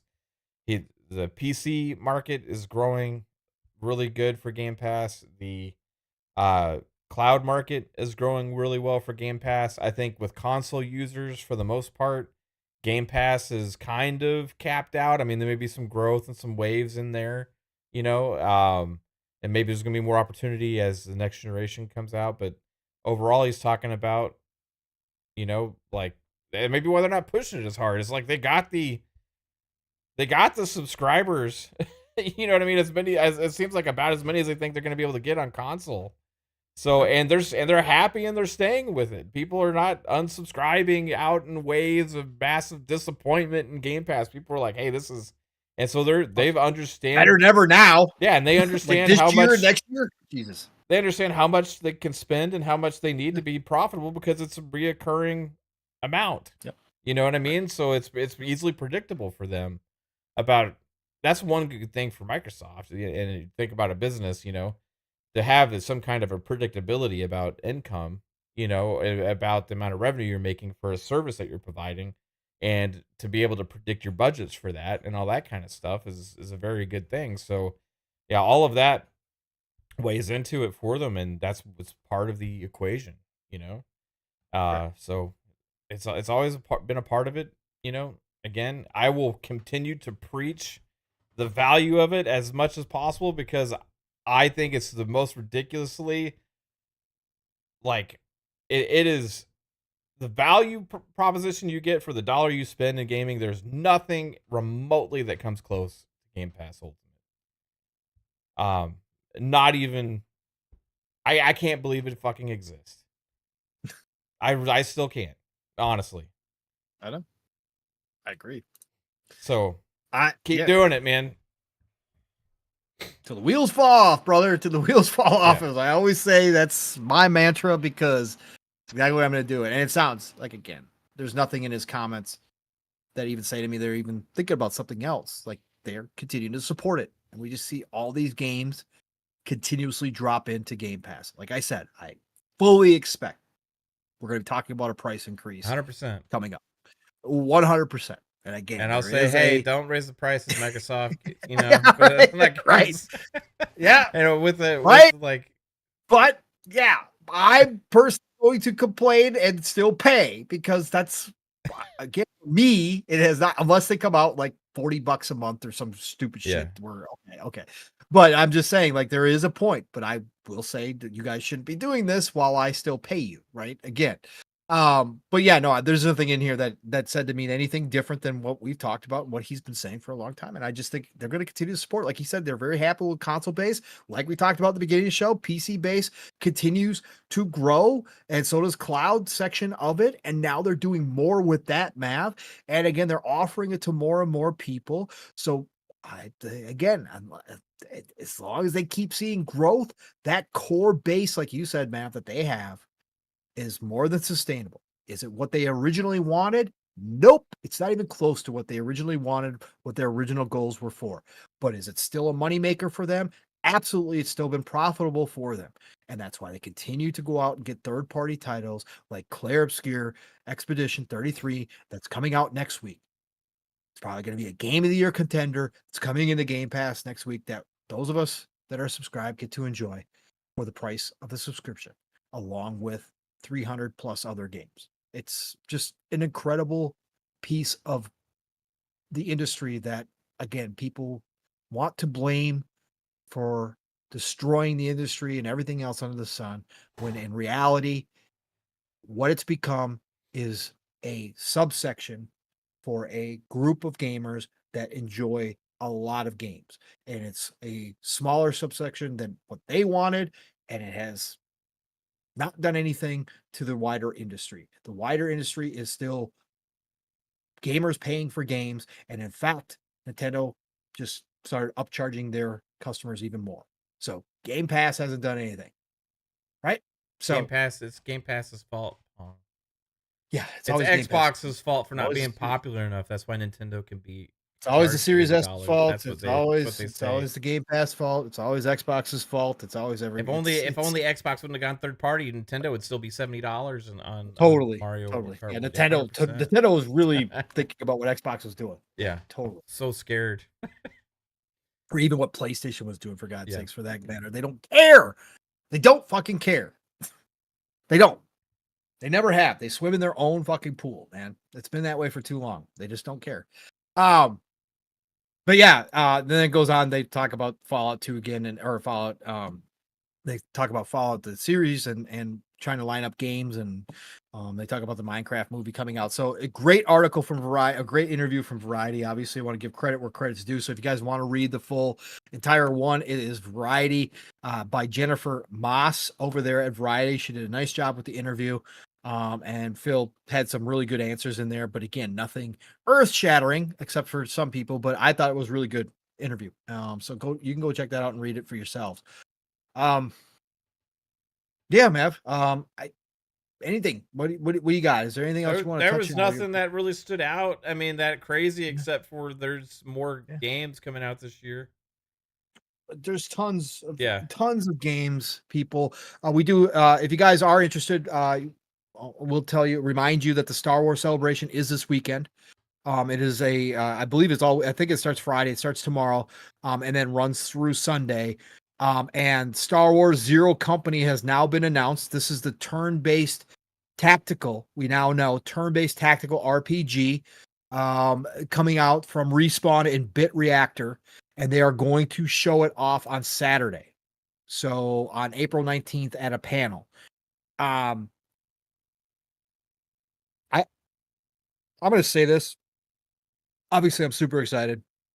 We saw the leaked screenshots, a couple of leaked screenshots, Mav, and they look great. It looks like XCOM Star Wars. I just don't understand how you take an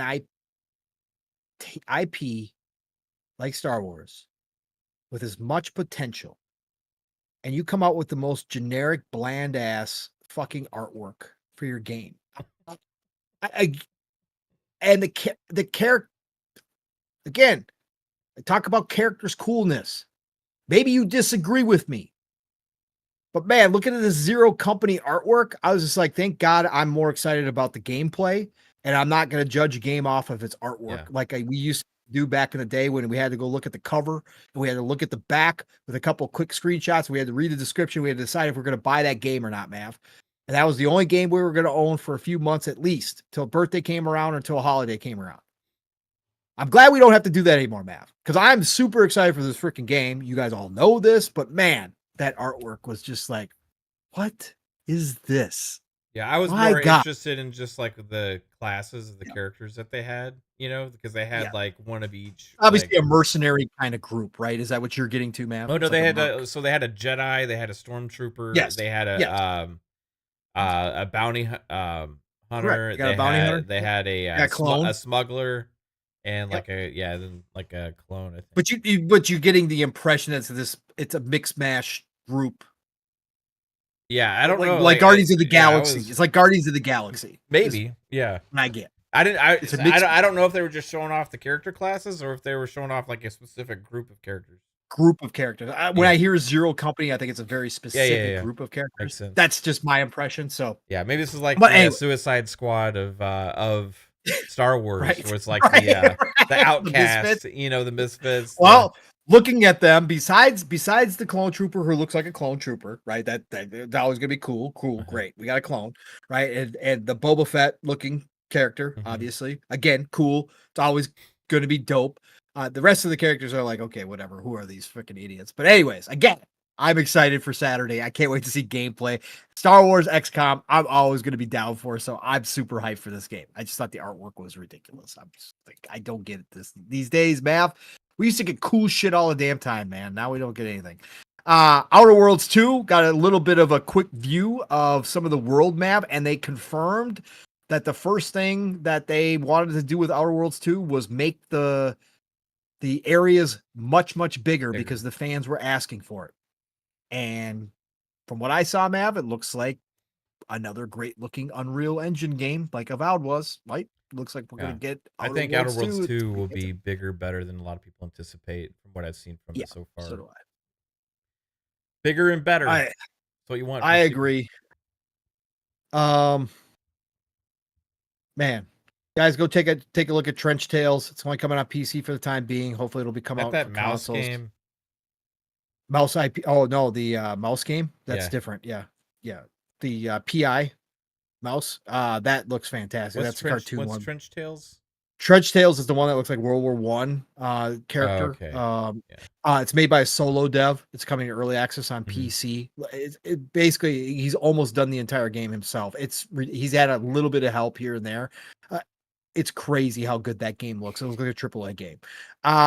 Go check that out. What else do we get? We got more information tonight on Exodus. By the way, there's a huge Q&A session with the creative director. So if you guys are excited for Exodus, again, it's a Q&A with Jesse Sky, creative director, and Drew Karpshin. I think that's how you say it. Is it Karpshin?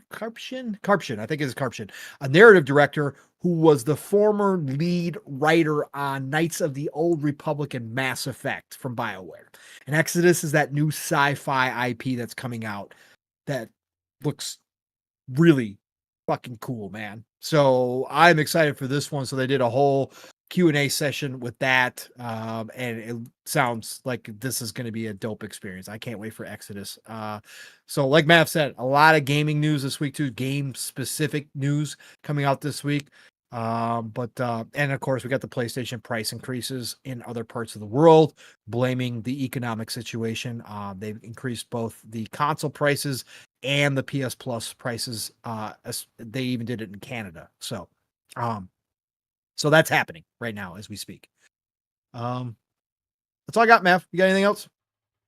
That is all, sir. That is all. Fun show, man. So kind. Leonard Herrera earlier. I don't know if we got this. Oh yeah. No. Was a member for 16 months. Said, "You guys rock. Appreciate all you do."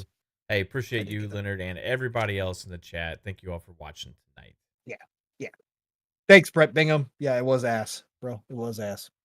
The artwork was ass. We just piss off old guys more. Somebody found the footage from what was going to be SOCOM 3. Oh yeah. And launched that too from 2005. I saw also Jasper put in the chat earlier, they announced a new Star Wars movie. It's set after Rise of the Skywalker. The Last Starfighter. Starfighter. Star Wars Starfighter, and it's gonna star Ryan Gosling. I like Ryan Gosling, so I personally like Ryan Gosling too, in a lot of movies. But this is Disney Star Wars, so we know what that means. Maybe it's a chance, man. Give it a chance. Kathleen Kennedy is still there. There's no shot. No shot. We'll see. There's been one. And again, you guys can talk about the shows that are. Rogue One is the only one that turned out. And it's because the director didn't listen to Kathleen Kennedy and did his own thing, because that was before she totally butchered everybody. But anyways, neither here nor there. And Micah Ford. Yes. Listen to this number. Member for 46 months. Yo, Micah OG. That is true OG. Man, he's getting old. Yeah. Shout out to you, Mike. I appreciate you, bro. It says Oblivion for the win. Oblivion for the win. Absolutely. Yep. Absolutely. 4 days. There's no doubt about it. Supposedly. No doubt about it. Buzz, I understand. I was playing SOCOM back in the day, so yeah, what they were trying to do it wasn't necessarily the right direction for that franchise, but I still think it's a lost opportunity because man, what they could have turned SOCOM into, again, just seeing the old third person gameplay and understanding where it could have been at this point, or if they decided to bring it back, what they could do with it. God, it looks good. God, I miss SOCOM days, brother. So damn good. Anyways, all right, everybody, let's get you all out of here. Mav's got to go buy Tempest Rising and try to play some too as well, because we need to talk about it more. Anyways, everybody, thank you for being here tonight. Another great episode of PM in the PM on a Thursday night. Again, great conversations tonight with my brother here, and you guys in the chat too, contributing. Love you all for that, and just really felt good night to be here on Thursday. It always does, but again, it just felt really good. I love the flow tonight. Love the energy tonight. Both Mav and I getting here closer on time too. The past couple weeks has definitely been a thing as well. Where we're not rushing in as much. I think that's a thing as well that we try to do. But again, real life for both of us is hectic as hell, especially right now. But thank you all for being here. And Mav, what are we doing for the rest of the weekend, man? Brother? You got anything lined up? We should have a show tomorrow night. So yeah, everybody look out for that. Tomorrow night, 9 p.m. Eastern time. And this weekend, I've said it, I think, every weekend, the last 3 weekends, but Wreckfest 2 will definitely stream at some point this weekend, probably on Saturday. So look out for that. And yeah, thanks everybody for watching. We'll be back also for FSP on Monday, and then Thursdays, PM in the PM. About you, Pong? Nice. You doing any shows tomorrow? You guys living split screen? Oh, not tomorrow. No, not tomorrow. Saturday. Yeah, Saturday. Yeah, we do have living split screen. So, if I can make it for Xbox Ultimate tomorrow, I will be here. But you got to be here no matter what for the crew, because no matter how much of the family comes around, lots of laughs and lots of good conversations on Friday nights for Xbox Ultimate, 10 or 9 p.m. Eastern, 8 o'clock Central Time, right here on the same channel. And then, of course, Saturday mornings. Yes, Steel Rain and his fam are getting all settled into their new place. We did have a show last week, of course, and we are back.